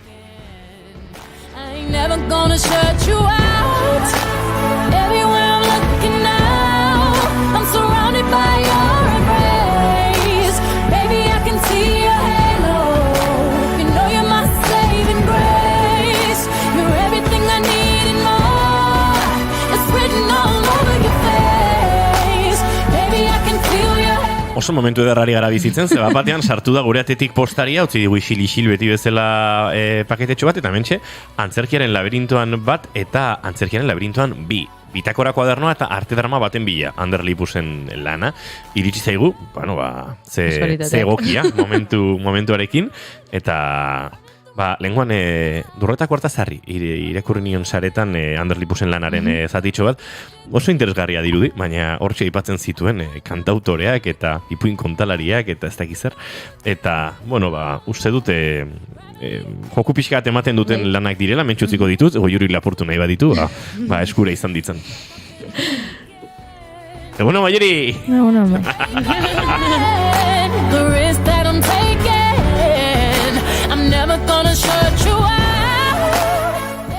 Katixa modelonanetan aritu zinela Miss mundu horretan ere sartzeko aukera izan zenuen, eta hori barrutik bizitzekoa. Nolakoa da mundu guzti hori? Nik hori Bai, nire buruan nuela inoiz imaginatu horrelako zerbait egiten, baina negoen agentzian esan zidaten ia nahi nuen parte hartzera, eta azkenean nik 18 urte nituen eta aukera bat zen pixka bat bidaiatzeko eta aste bat nire etxetik kanpo egoteko, beste jende asko ezagutuz, eta soineko polit batzuk jartzeko eta probatzeko batek daki ez irabazi banu, agian Txinara jungo nintzen hilabete, eta ni emozio horrekin jo nintzen, eta egia esan, ni beldurrezkorekin jo nintzen. Zeren entzuten ziren gauzak nahiko beldurgarriak iruditzen zitzaizkidan. Kompetitibitate asko, emakumen tarte artean, ni 18 urterekin txikiena nintzen, 52 partaide zeuden, eta aste bat pasatu behar nuen Salou inguruko hotel batean, geunden, Playa de Maren. Baina azkenean iritsita, nik uste baino politagoa izan zen. Emakumeen arteko batasuna eta apoio handia sentitu nuen.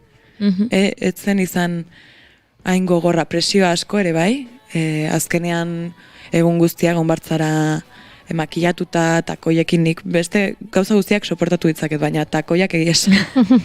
Ez, zai. Alta naiz eta orduan takoiekin estabilitate gutxi daukat, ibiltzeko orduan. Baina hala ere nahiko polita izan zen esperientzia. Azkenean hasi egiten zaituzte olako gauzek, zeren zure burua jartzen duzu egoera batzuetan, zure konfort gunetik kanpo, denbora guztian, ez? Nik uste hori nahiko egiten dudala nire bizitzan, nire zona de konfortetik atera eta gauza berriak probatu. Eta nituenan elkarrizketak eta desfileak eta dena. Gero, nuen irabazi, baina oso esperientzia polita izan zen. Orain pentsatzen dudanean nire 18 urteko Katixan hor holtza gainean takoiekin eta bandarekin ez zait. Orain dikan erreaila iruditzen. Bueno, etzen nuen irabazi, baina postua etzen txarra izan. Ez, bigarrena gelditu nintzen. 18 urterekin, haien. Nire amak esaten dit askoz. Ai, Katixa. Ze gauzatan jaia. Eta hortik Madrilera egin zenuen sarto, Madrilen, formatzen jarraitzeko asmotan. Hor emantzizkizun hainbat gauza, baina emantzizkizun lagun batzuk beste norabide baterantz eraman zintuztenak, ez da? Bai, ni Madrilera jo nintzenean gogo asko neukan unibertsitate batean sartzeko, eta azkenean oso gutxigatik nintzen gelditu postuarekin. Ziren 400 pertsona inguru presentatzen ziren, sartzen ziren 27, eta ni 28 gelditu nintzen. Orduan urte horiek nahiko komplikatuak izan ziren, hortan asmatu behar izan nuen improvisatzen, eta beste eskola batera sartu nintzen karrera astera, eta lehenengo kurtsoa amaitzean ezagutu nituen Mexikoko lagun batzuk, eta hitz egin zidaten beraien eskolaz eta beraien karreraz, ja orain dela urte asko graduatuak ziren. Eta nik nuen ezagutzen aktorerik horrela modu irekian esan zezakena zutela beste dozertaz lan egin behar izan beraien bizitzan. Niretzako adin horretkin nahiko harrigarria zen hori entzutea, eta galdetu nion, baina nola da posible. Ni hasi nintzenetik hau ikasten, jende gehienak esaten zidan goze zilko nintzela, osea, ez zegoela modurikan artetikan bizitzeko. Prestatzeko beste dozer gauza egiteko, ia eneukan plan B, beti esaten diren gauza hauek zure umea edo ume batek artetikan bizi nahi dunean. Eta orduan nik hau entzutean, nire jakin mina piztu zen, eta esan nuen zer dago Mexikon. Eta uda hortan eukinun sortea gelditzeko anunzio batean, ez dakit naiz gogoratzen ez da zerrena zen, baina diru horrekin erosi nituen nire bileteak Mexikora juteko, eta uda amaieran egoen, ikusten eskola, ikusten nola zenango industria, egin nuen lehenengo preinskripzioa, eta handikan 2 hilabetetara jo nintzen itera castinga. Casting general bat dago, hitz egin behar duzu zure buruaz, kontatu behar duzu anekdota bat, irakurri behar duzu tekstu bat lehenengo irakurketan, eta gero abestu eta dantzatu. Eta egun berean, proba egin nuen, egun berean esan ziaten nirea zela plaza nahi banuen, hasteko paperak mugitzen, hango bisa lortzeko eta dena. Eta hori duela, iaia 5 urte izan zen ja. Eta ordutik Mexikon bizizea, Mexikon aizea, bai formatzen, bai lan esperientzia ezberdinak izaten, zer aldatzen da hango antzezle aktore lanetatik, ona? Ba, nik uste dut azkenean niretzako Mexiko da pixka bat erdaraz edo gaztelaniazko Hollywooda. Industria asko dago, aukera asko. Nire eskolako generaziotikan, 15 graduatu ginen, ni graduatu nintzen urtean, eta ia guztiak gabiltza lanean, ontaz. Eta hori nik ikusitako beste eskoletan nahiko zaila da, lortzea. Nik badit, lehenengo aldiz ikusi nunean zure lan bat Mexikon, bai sare sozialen bidez, edo zatitxoren bat, harritu nahi duena izan zen, noski, Mexikon zaude, Mexikarrez hitz egiten. Hori da, Mexikarrez hitz egin behar da. Bai. Nola lantzen da Mexikarrez hitz egitea euskalduna izan? Zaila da. Gauza bat esango dizut, nik uste euskeraz hitz egiteak lagundu ninduela asko. Zeren guk badakagu Z, S, T, Ixa. Nahuatlen fonema batzu badauzkagu. Hori da. Eurek flipatzen dute guk isa oskatzen dugunean. Bai. Xoximilko esaten direzu eta nola eta... Badago puntu hori, bai. Nik uste horrek lagundu ninduela entzutekrako orduan gehiago desberdintzeko. Azkenean beraiek ese guztiak esaten dituzte hemen zeta esaten dugun moduan. Ez da, si, si. Bai, pixkat. Pixkat gutxiago, erdi mailako bat. Pues si. Si. Adibidez, ni iritsi nintzenean grazia asko egiten ziren zeren badagoan janari bat deitzen dela Cecina. Eta noskinik esaten, Cecina. Eta ke? Cecina. Cecina. Zeta bezala esaten dute. Eta horrelako gauza asko. Azkenean, hizkuntza da norbait ezagutzeko modurik garrantzitsuena niretzako, eta antzerkilanetan zabiltzanean azkenean komunikazio asmo bat duzu, bestela beste zeo zer egiten duzu ez. Eta nire iritsi nintzenean azkenean beti esan ziaten neutralizatu behar nula nire azentoa. Eta lanerako baino gehiago ere konbibentziarako erresagoa da binkulo bat sortzea pertsona batekin bere hizkuntzan eta bere hitzak erabiltzen dituzunean, ez? Azkenean Mexikarrek jolasten dute asko beraien hizkuntzarekin. Esan beharrean hitz bat den bezala esaten dizute beste bat berdin hasten dena, egiten dizkizute alburrak dira bromak, beste esan nahi doble sentido dutenak. Eta niretzako beraiek bezala hitz egitea izan zen modu bat integratzekoan ere bai. Non bizi zara Mexikon? Mexikoko hirian. Hirian. Bai. Lanagatikan eta han bizi behar dut, baina aukera auki dut beste toki batzuk ezagutzeko, eta beraiek bezala komunikatzeak azkenean gertutasun gehiago ematen dizu. Eta ez dira konturatzen. Orain, lortu dut ez konturatzea. Ez konturatzea, ez zara Mexikarra. Hori da. Gauza batzutarako ere, taxi bat hartzen duzunean, edo güero bat ez izatea hori Mexikon, ez izatea occidental txuri hori. Iristea, y hola señora, ¿cómo está? Buenas tardes, ¿me podría regalar? ¡Ay, qué linda, joven! Cuídese mucho. Ni honea etorri nintzen lehenengo aldian. Azento hori lortu ondoren nire amak esaten zidan, baina zergatik hitz egiten dezuela. Ni antxotarra naiz, antxo nahiko herri txikia da. Juten nintzen eskatzera kafe bat eta galdetzen ziaten, nongoa zeat? Hemen ondokoa, baina divertigarria da. Azkenean zerbait gustatzen zaizunean, edo toki batean hitz egiten duten modua gustatzen zaizunean, nahiko erresa da zure hizkuntza edo pixka bat aldatzea. Azkenean lagun talde desberdinetan zabiltzanean bezala, azkenean hitzak barne hizkuntza bat juten da sortzen jendearen artean, eta hori erabiltzea polita da. Egin dudan azkeneko pertsonaia da prototipo mexikar handiena mundukoa. Osea, bertako jendeak ere ez ditu erabiltzen bere refranak eta horrelako hitzak. Eta oso divertigarria izan zen azkenean. Oso laizter sartu nintzen grabatzera, abisatu ziaten astelen batean, eta aste artean nuen nire lehenengo grabazio eguna. Eta bazeuden hitz batzuk nik nire bizitzan nenituenak entzun. Eta teknikoi galdetzen nien, audioko tekniko. Oye, ¿cómo dices tú? Azumecha. Azumecha. Vale, jumonez. Azumecha. No, otra vez. Horrela esaten zidaten. Eta hori ere jokoaren parte da. Azkenean pertsona jakiteko ere han adibidez pija bat baldin bazara ez dezu hitz egingo hemengoek bezala. Badakate beraien esaten dute patata bat hauan baldin bazenu bezala hitz egiten dutela adibidez. Edo iparraldekoek hitz egiten dute oso desberdin, golpe gehiago bezala eta ingelesezko hitz asko sartzen dituzte. Baina oso azentuarena oso divertigarria egiten zain diri. Eta handara matzazun 5 urte hauetan, bueno, telenovela edo deitzen diogun hauetan aritu zara lanean, badago tartean beste proiekturen bat Laster ikusiko duena Argia. Zein da, 5 urte, zein da asmoa hemendikan aurrera? Egia esan ez dakit. Momentu zain gelditzeko asmoa daukat, baina asko gustatuko litzaidake ere honea itzultzea, ia Madrilera edo honea, baina beti olako lanetan zaude lanaren pendiente. Lana dagoen tokian egon behar duzu.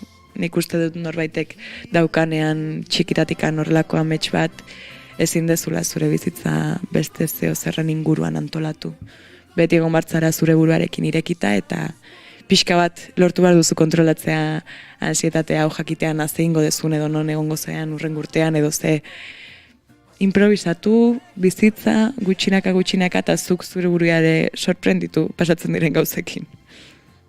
Katixa, mi esker gaur ona etortzeagatik, esan beharra dago entzule jakin dezaten, Katixa eta ni saiatu garela baina gehiagotan elkarrezeta lotzen. Baina noski, Mexikon 8 orduko tartearekin eta ez da oso erresa izan. Mexikon nagonean nire euskera maila ere bain nahiko okerragoa izaten da, eta euskera mexikar azentuarekin ere nahiko divertigarria. Asko eskertze dizut Katixa gaur ona etortzea, eta aurrerantzean ea lehen beste kafe bat hartzen dugun. Noski baiet, 3. izango da. Eta aktore baten transformazio arkoaren moduan gu hasi gara Joseba Belenuarren erraietatik eta amaitu dugu Luis Miguelen Mexikon la piel entzuten. Arekin egingo ditugu rengo minutuak, da ez dakit, hola puntu hortera bat badu kantuak, baina liberan polita da, eraz gozatu entzule. Para hacer llorar a esa canción en el sur se toca con marimba y en el norte con acordeón. Así se siente México, así se siente México, así como unos labios por la piel.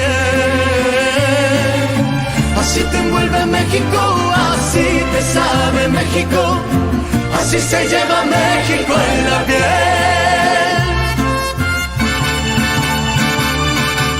Como un buen zarape de Saltillo, como bienvenida en Veracruz, la emoción de un beso frente a frente, así se lleva México en la piel.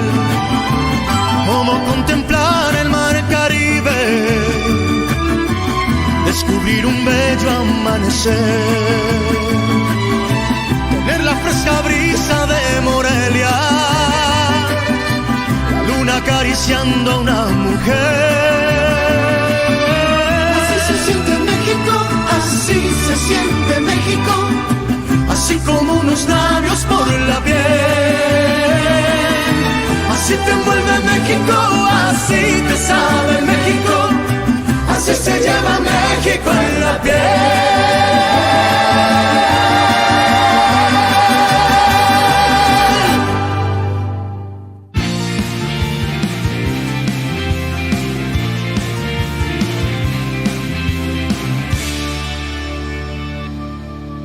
Bigarrenak ez direlako beti okerragoak, bigarren kafea. Naiz irratia.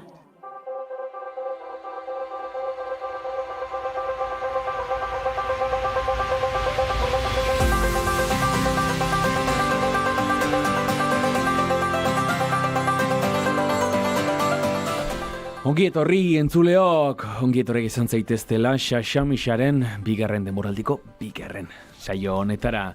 Gure azken saioan etxeko gonbidatu bat izan genuen, Amona Josefina hain zuzen, gaurkoan ordea, dagoeneko entzunko zenuten zerbait, baina kanpotik dator gure gonbidatua, kanpotik eta oso urrunetik, batzuk akaso ez duzu ezagutuko, beste batzuk akaso bai, Moriakoko batzuloetan bizi ostean, Mordorren bizi da orain. Orkestu egingo dugu. Gollum, edo Smigol jaun, gitora. Kaixo! Ezertan, hasi horretik, Gollum, Smigol, nola deituko dizut? Biak gaude hemen Josh, así que nahi dezun bezala.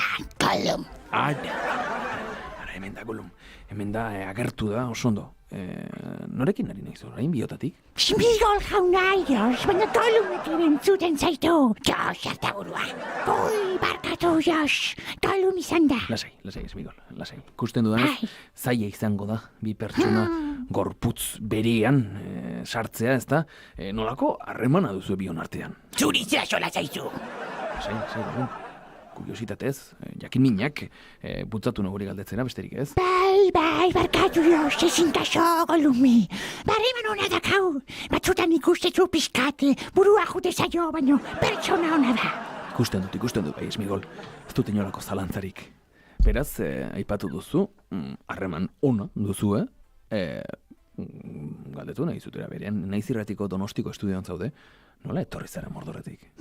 Oinez, Jos, egu, oituta gaude kilometro asko egitea. Gezurra, Jos. Smigol, alperrutxa da. Niregatik ez palitz, nasgulean etorriko litzateke bera. Nasgula? Perdón. Eserrez, bertako animali bat, Jos. Ados, Smigol, alperra dela diozu beraz, Golum? Alperrutxa, gezurra da, oi. Iso, bago. Zeiba ustezu dauzkala olako hankafinak, Jos. Ez du lako ezerriten. Ikusten dizut, ez dakit nola esan kanpotik, argalak zarete oso, akaso ariketa pixka bat, gimnasio pixka bat, litzateke gaizki etorriko ez da? Ez dakitan Mordor inguruan ez duzu akaso izango baina? Barao bat bai, baina beti orkoz beteta da Jos, kriston usai txarra otea. Pentsatu dut bai, Mordor inguruan ezer onik, ezer usain ondunik izatea ere, sekulako kiratxe ez da? Ez dakizuzuk onda. Bueno, apur bat beste gai ezberdin bat egilduaz, noski, eraztunaren inguruan ere, hitz egin nahi nuke. Altxorra, bai, nire altxorra. Xatoken Moura, hilabeteko azken igandeetan gaueko 9:00. Horrelaxe, Xatoken Mouraren umorearekin helduko diogu azken txampari guk edo, ez, auskalo, baina bintzat parbatut ditu beraiekin.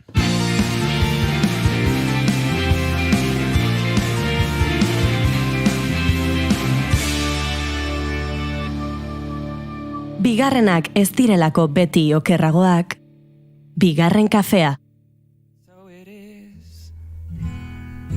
Just like you said it would be. Life goes easy on me most of the time.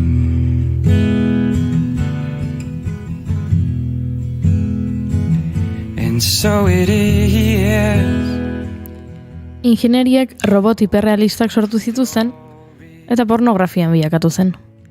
Zientzialariek adimen artifiziala garatu zuten eta pornografian bilakatu zen.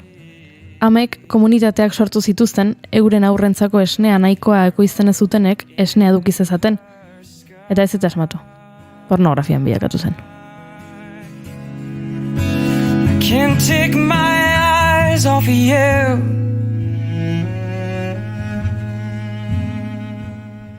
Online merkatuaren mundu honetan ama esnearen salerosketa gorantzkadoan tendentzia omen da. Baina kontsumitzaileak ez dira hor jaio berriak. Ez da erditu berri diren amak ere. Urre likidoa deritzon ama esnearen erosle nagusiak gizon fetitxistak dira. Ama saltzarena ez da berria, baina negozio guztiek bezala bilakaera bat izan du. Hasieran beste amek erosten zuten, euren seme alabak elikatu alizateko. Gerora, kulturistak eritsi ziren, giharrak indartzeko eta gimnasioan errendimendu hobea edukitzeko balio omen du. Eta horregatik erosten zuten. Erditu berri den ama baten esneak omen dauzka horrelako onurak, ez? Eta kulturistek erosi egin zuten. Eta kontsumitzaile bilakatu ziren. Ondoren, minbizia pariratzen dutenak heldu ziren. Nonbait irakurrita edo entzunda, esneak onurak eduki ditzakela osasunerako. Eta azkenik, interes handiena dutenak eta diru gehiena eskaintzeko prest daudenak. Laktofiloak.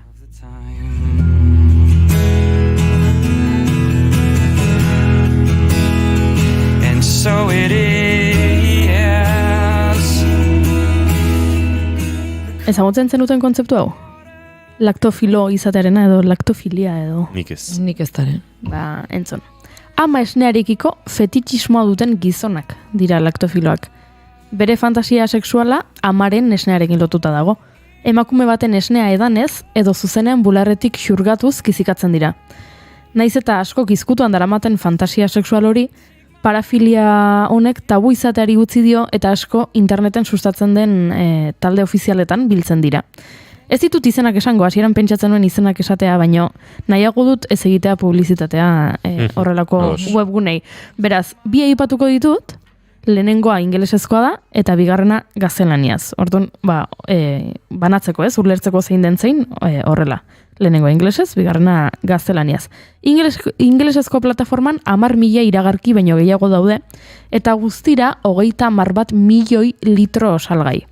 Orain txekendu duten arren, duela gutxira arte kategoria berezi bat zegoen gizonei ama esnea saltzeko. Hau da, zuk webgunean sartzezarenean bezala, ez dakit, zarako webgunean eta jartzen duzu soinekoak motzak edo marradunak. Ba hemen, zegoen esnea eta aukeratu dezakezu esnea ez dakit zenbat litro edo ez dakit nungoa edo ez dakit, eta zegoen kategoria bat, zuk filtro hori edo egiteko, zela gizonentzako esnea.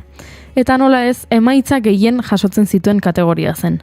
Zehazki, eskoteen argazkiak zituzten argitalpenak ziren bisita ginen lortzen zituztenak, baina webgune honek ez du fetitxismo hori elikatu nahi, eta webgunera sartuta lehen bistaizo batean ez ginake konturatuko merkatu beltz hori dagoenik, ez? Beraiek estetika zaindu dutelako eta dena da arroxa, dena dira marrazkiak emakume haurdunenak eta umeenak eta esnearena, eta badirudi ohartu direla fetitxismo horretaz eta ez dakit pixka bat beldurtu edo zer egin diren eta bidea aldatu nahi izan dute. I can't take my mind. My mind. My mind. Gero daukagu bigarren webgunea dela gaztelaniazko kasu, eta hau nahiko kasu desberdina da. Webgune honena beste kontu bada. Hau 2017an sortu zen Perun, baina jadanik munduko herrialde askotara hedatu da. Komunitate honek ez ditu bere asmoak izkutatzen. Hau da, webgunean sartzen bazarete, topatuko duzuen lehen mezua da, bularre maile baten ama esne goxoa edan nahi duzu, egin zaitez klubeko bazkide. Umeen argazkirik ez da agertzen eta eskerrak, baino bularrenak egundaka agertzen dira. Eta beraz, bazkide egiteko gizonentzako hau da mezua. Hemen, Amamantame klubean, zure herrialdeko amatxo edoskitzaile politak ezagutu ahal izango dituzu. Ama esne askorekin, eta heldu bati bularra emateko prest daudenak. Guztiak neska osasuntsuak dira etxekoak eta ehunean umearen zaintza zarduratzen direnak. Euskalo, etxekoak horrekin zer esan nahi duten, eta June, zure horpila ikusi dut, eta uste dut berdina sentitzen ari ginela, ezta? Nazka izan daiteke aukeratutako hitza? Baina kriston gora lego zaite, benetan. Tira, hori da gizonentzako daukaten mezua, gizonak bazkide egiteko, baina emakumeentzako beste onakoa daukate. Ama edoskitzailea bazara, eta zure ama esnearekin dirua irabazi nahi baduzu, aparteko diru sarrera bat sortzeko aukera bikaina dugu zuretzat. Edoskitze helduari esker, dirua irabazteko modu simple bat eskaintzen dizugu. Egin beharko duzun gauza bakarra, helduen inude zerbitzuak behar dituzten gure klubeko bazkidei bularra ematea da. Guk hitzorduak hitzartu eta koordinatzen ditugu. Eta zure irabazia 100%koa da. Egin bat klubarekin. I need to find my place. I am just running so from my way. Diru erraza, azkarra, egin beharreko gauza bakarra hitzorduetara agertzea da. Zergatik ote da hain ezaguna diskurtso hori? Prostituzarion berbera delako. Naiz eta beraiek dioten amek ez dutela zerbitzu sexualik eskaintzen, gehiago irakurtzen hasi ezkero eta arakatzen jarraitu ezkero, topatuko dugu bazkide izateak badituela, horrelako onura moduko batzuk, eta onura horien artean dagoela 50 ordu baino gehiagoko bideo erotikoen katalogo zabala, film eta telesaiak ikusteko aukera helduentzako edoskitze eszenak dituztenak, edoskitzeari buruzko kontakizun erotikoak.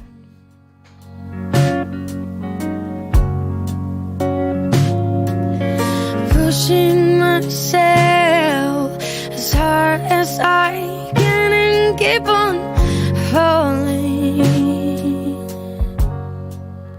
Baina noski, eskaria eskaintza baino altuagoa da, eta amatasun foroetan oharrak zabaldu dituzte. Izan ere, azken hilabeteetan, laktofiloak bere esnea saldu nahi ez duten amekin harremanetan jartzen ari dira. Haien atzetik ibiltzen dira eta dirua eskaintzen dute beren fantasiak egi bihurtzeko. Elkarrizketa hasteko, aita, osasun langile edo nutrizio ikasleak direla esaten dute. Eta pixkanaka galderen tonua igotzen joaten dira. Kasu horietan gomendatzen dugu zure inguruko sare feminista edo ertzaintzarekin jartze harremanetan. Online jazarpena delako.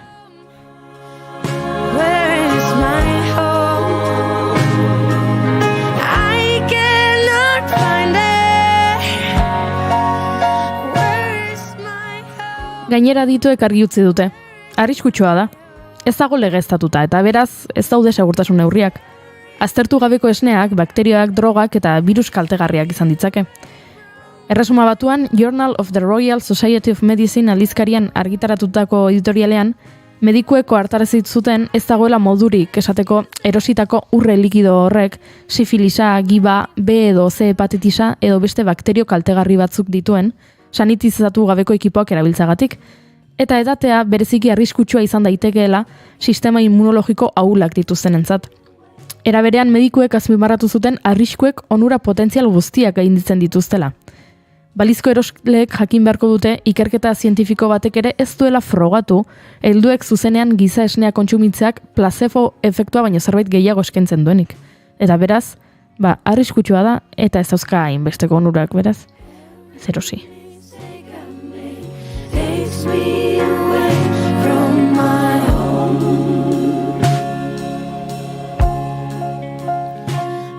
Beraz, emakume, esne asko ekoitzi badu zure gorputzak, eta ez baduzu esne hori behar. Edo, ez baduzu esnerik eta zure aurrak behar badu, salerosketa baino doaintzara jo mesedez. Euskal Herrian baditugu esne bankuak, amangandinko edoskitzea sustatzeaz eta laguntzeaz arduratzen diren zentro espezializatuak. Bertan, amek emandako esnea jaso, prozesatu, aztertu eta biltegiratu egiten dute. Eta ondoren ospitaletara banatzen da, beren amaren esnea jaso ezin duten eta ospitaleratuta dauden jaioberriak elikatzeko. Esnea borondatez eta modu altruistan ematen da beti. Doaintzagatik inolako ordainketa edo negozio modurik ezarri gabe. Esne bankuek ez dute amaren esnea merkaturatzen eta ez dute banaketatik inolako etekin ekonomikorik lortzen.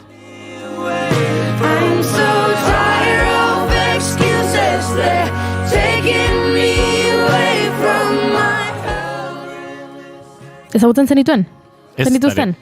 Ez, bankuak berak ez, banekien bazegoela, ez da, kateren bat, moduren bat, horra jotzeko, baino enekien nola antolatuta eta banku modura funtzionatzen zuten. Euskal Herrian bi egoitza nagusi ditugu, lehenengoa da BLME, Banco de Leche Materna de Euskadi, Bilbon kokatuta dagoena, eta duela egun batzuk jakitera eman zutenaren arabera, Araba, Gipuzko eta Bizkaian, 80 emakumeek 207 litro ama esne eman zituzten 2023an. Edo beste era batera esan da, behartzuten 163 haur goiztiar elikatu zituzten. Izugarrizko oparia da, pentsa, doaintza horiek 2007 biberoi ekerri zituzten guztira. One night to be confused, one night to speed up. Osakidetzaren ama esnearen bankuak aukera ematen du 32. astea baino lehen jaiotako edo kilo eta erdi baino gutxiagorekin mundura iritsi diren umei edo oskitza bermatzeko. Osasun sailetik nabarmendu dutenez bere biziko garrantzia duen laguntza da. Evidentzia zientifikoak baitaude amaren esneak enterokolitis nekronizatzailea prebenitzen duela esateko. Hau da, jaioberrien eroriotza eragin dezaken gaixotasuna saiesteko.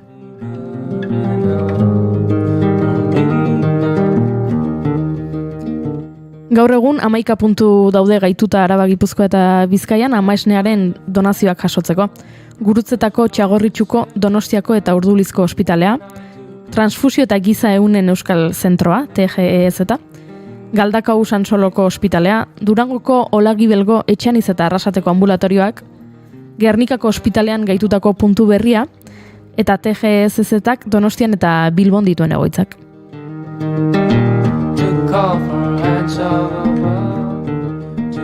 Ipar Euskal Herrian aldiz, Laktarium Baion daukagu. Baionan kokatuta dagoena Centre Hospitalier de la Côte Basque ospitalean. Eta ara begira jarrita, kanboko emakume baten historia kontatu nahi nizuke Inigo eta June. Noski eta entzulei, noski.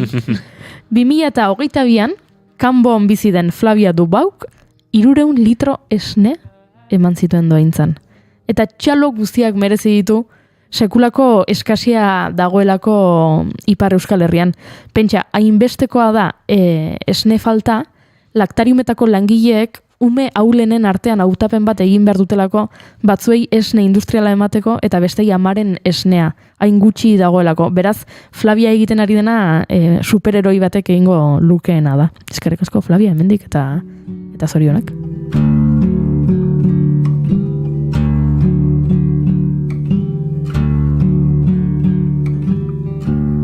Todas las madres del mundo esconden su vientre, tiemblan. Todas las madres del mundo esconden su vientre, tiemblan y quisieran retirarse a Virginias ciegas y al origen solitario y al pasado sin herencia,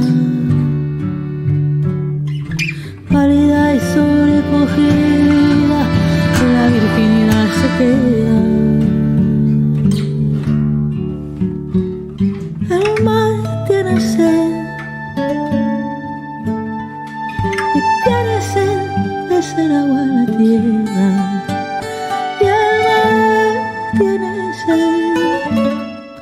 Beraz, laburbiltzeko, ez saldu esnea, doaintzan eman aurrek behar dutelako, baina fokoa jarri beharrean saltzen dutenengan, jarri nahiko nuke erosten dutenengan.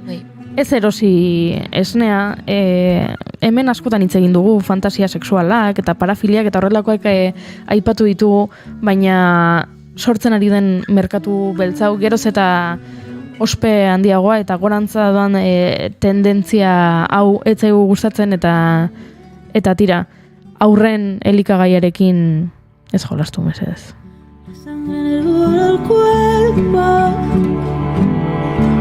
Precipita la cabeza y busca un hueco, una herida por donde lanzarse afuera. La sangre recorre el mundo, enjaulada, insatisfecha. Las flores se desvanecen, devoradas por las ventas. El corazón se revuelve, siento la llena y revienta.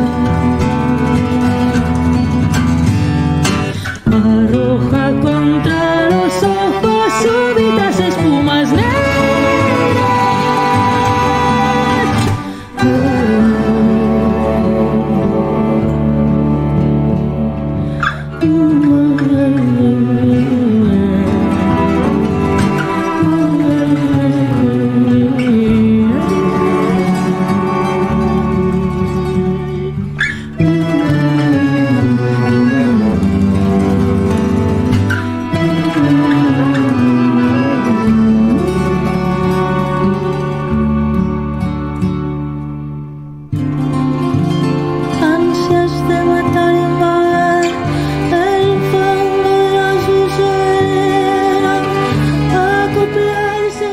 Goizeko 11:40 minutu, erdiko 12 heltzeko 6 minutu pasatxo ditugun honetan, nik ere gauzat kontatu nahi dizuet. Behin kontatu nizuen, ukinuela afari bat, oso atsegina etzena, nire 3 kideak, bazutelako nahiko ez da ideia matxista xamarraztuzketelako buruan, eta hasi ziren beste mantra honekin, ez? Salaketa faltsuak, eta nire lagun bati, ez dakit, honek egin dio alako bizitza izorratzea, eta bar. Eta egun hartan etxea iritsi, WhatsApp talde bat sortu nuen, eta eurek esan zituzten hoien guztien informazioa bilatu, eta banan joan nintzen urak kontra esaten, eta esaten bida, hau ez da horrela, datuak eta egia. Hau da, hau ez da horrela, Euskal Herrian joan den urtean 0,0000 bat dira esalaketa faltsuak, uste guztira 0 edo bat ematen zuen, bada zorte txarra horrelako diskursoak mantentzen diren jende guztiaren lagun izatea justu salaketa faltsua jasan duen hori, ze konversazio guztietan agertzen da, olentzero bailitzan, egia esan. Eta aurreko astearen amaieran bidali zizkidaten pare bat lotura, eta zure iritzia jakin nahi genuke. Eta egia esan, batzutan pixka nekagarri egiten zaite hau dena, ze nire iritzia oso ondo dago, baina ni naiz ez dakize egiren jabe, eta zer? Ongi etorri gure munduraino. Ja. Emakumei beti eskatzen zaigu pedagogia hau egitea. Ja, bai. Baina badirudi emakume izan da zilegitasun gehiago ere baduzula. Nire egokitzen zait pixkat hemen. Eta irakurtzen dudana, edo zuengatik ikasten dudana, edo logikak esaten duena aplikatzea. Kasu batean zen, tipo bat, nahiko atzera ematen zuena, nahiko jarrera oldarkor eta nire ustez traketxe amarrean, akaso gaitasun diskursiboa handiena ere ez zuen beste pertsona bati, emakume bati galdetzen zeragatik. Legeak tipifikatu ote zuen piropoa edo losintxa kalean ezagutzen ez duzun pertsona bati, gizon batek emakume bati egitea, hori delitu bezala tipifikatuta zegoela, eta ea ze uste zuen, eta orduan urasi zen azalpenak ematen, egia da pixkat emakumea kateatu edo nahastu egiten dala, eta urduri jartzen dala, eta beste tipuak ora aprobetsatzen du, hortik ez da gize etekin mota ateratzeko, eta azteko kontzeptuan azten, eta eskubide askatasunari buruz, adierazpen askatasunari buruz ere ez uste duen, ze, klaro, nik ezin ote du izuodan nere iritzia eman zure fisikoari buruz, ez da inkomplikatu hau, ez da? Nere lagun honek iritzia eskatzen zidan, eta galdetu baina zer nahi duzu jakin, eta hori, iritzia, ze iritzia eukiko dut inork eskatu ez dizun losintxa bat ezin emateari buruz. Logikoa dela ezin ematea. Are gehiago, gizon batek emakume bati, ez ezaguna den emakume bati, ezagutzen ez duen gizon batek, are gehiago, kaletik losintxa emateren atzean, violentzia dagoela. Baina hori, ulertzeko ez dakit, ez da tesi antropologiko batean murgildu behar inorrez, uste dut nahiko agerikoa dela. Beraz, ez dakit ze iritzi espero duen ere lagun honek, baina iritzia da, ni naizela legegilea, ez dakidala legeak zer tipifikatu duen eta nola, baina zalantzari gabe babes bat behar duela, emakume batek, gizon batek, kaletik, losintxa edo losintxa ez dena, esan ez diezaion. Horrez toka zalantzarik. Eta gero, etorriko dira kontrargudioa. Baina eske ja ezin zaio, ez da guapa esan, baina ez da zure guapa hitza zulo beltzean, ez dakit zergatik esplikazio hauek oraindik eman behar ditugun. Baina, egia da zuek gehiagotan emango dituzuela, eta nire egokitu balin bazait, gaitzerdi, baina ez zaitein zaila iruditzen, ez dakit? Neri ere ez zaitein zaila iruditzen, baina nik kuadrilla artean ere badaukat paper hori, egokitzen zait, eta udan pasanuen tarte bat egon gabe kuadrillan, eta baneukan batez ere pertsona bati asko ditzen nioen atentzioa.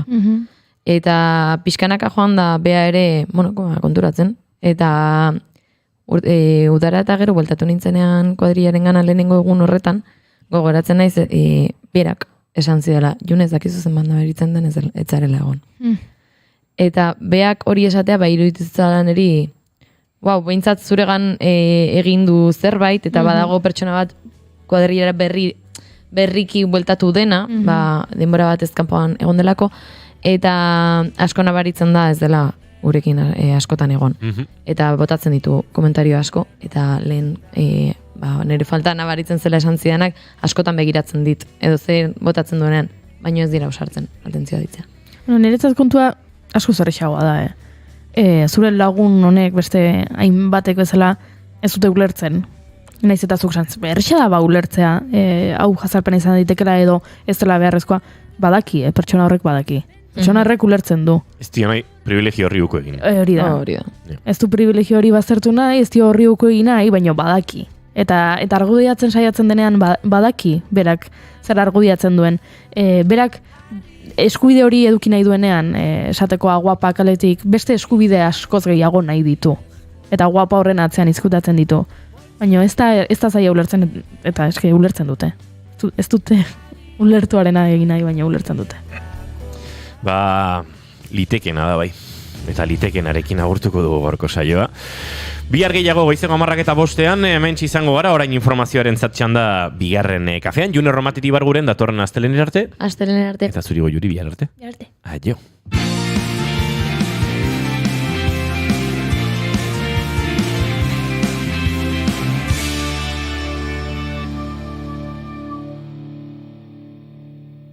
Keep calm and bigarren kafea.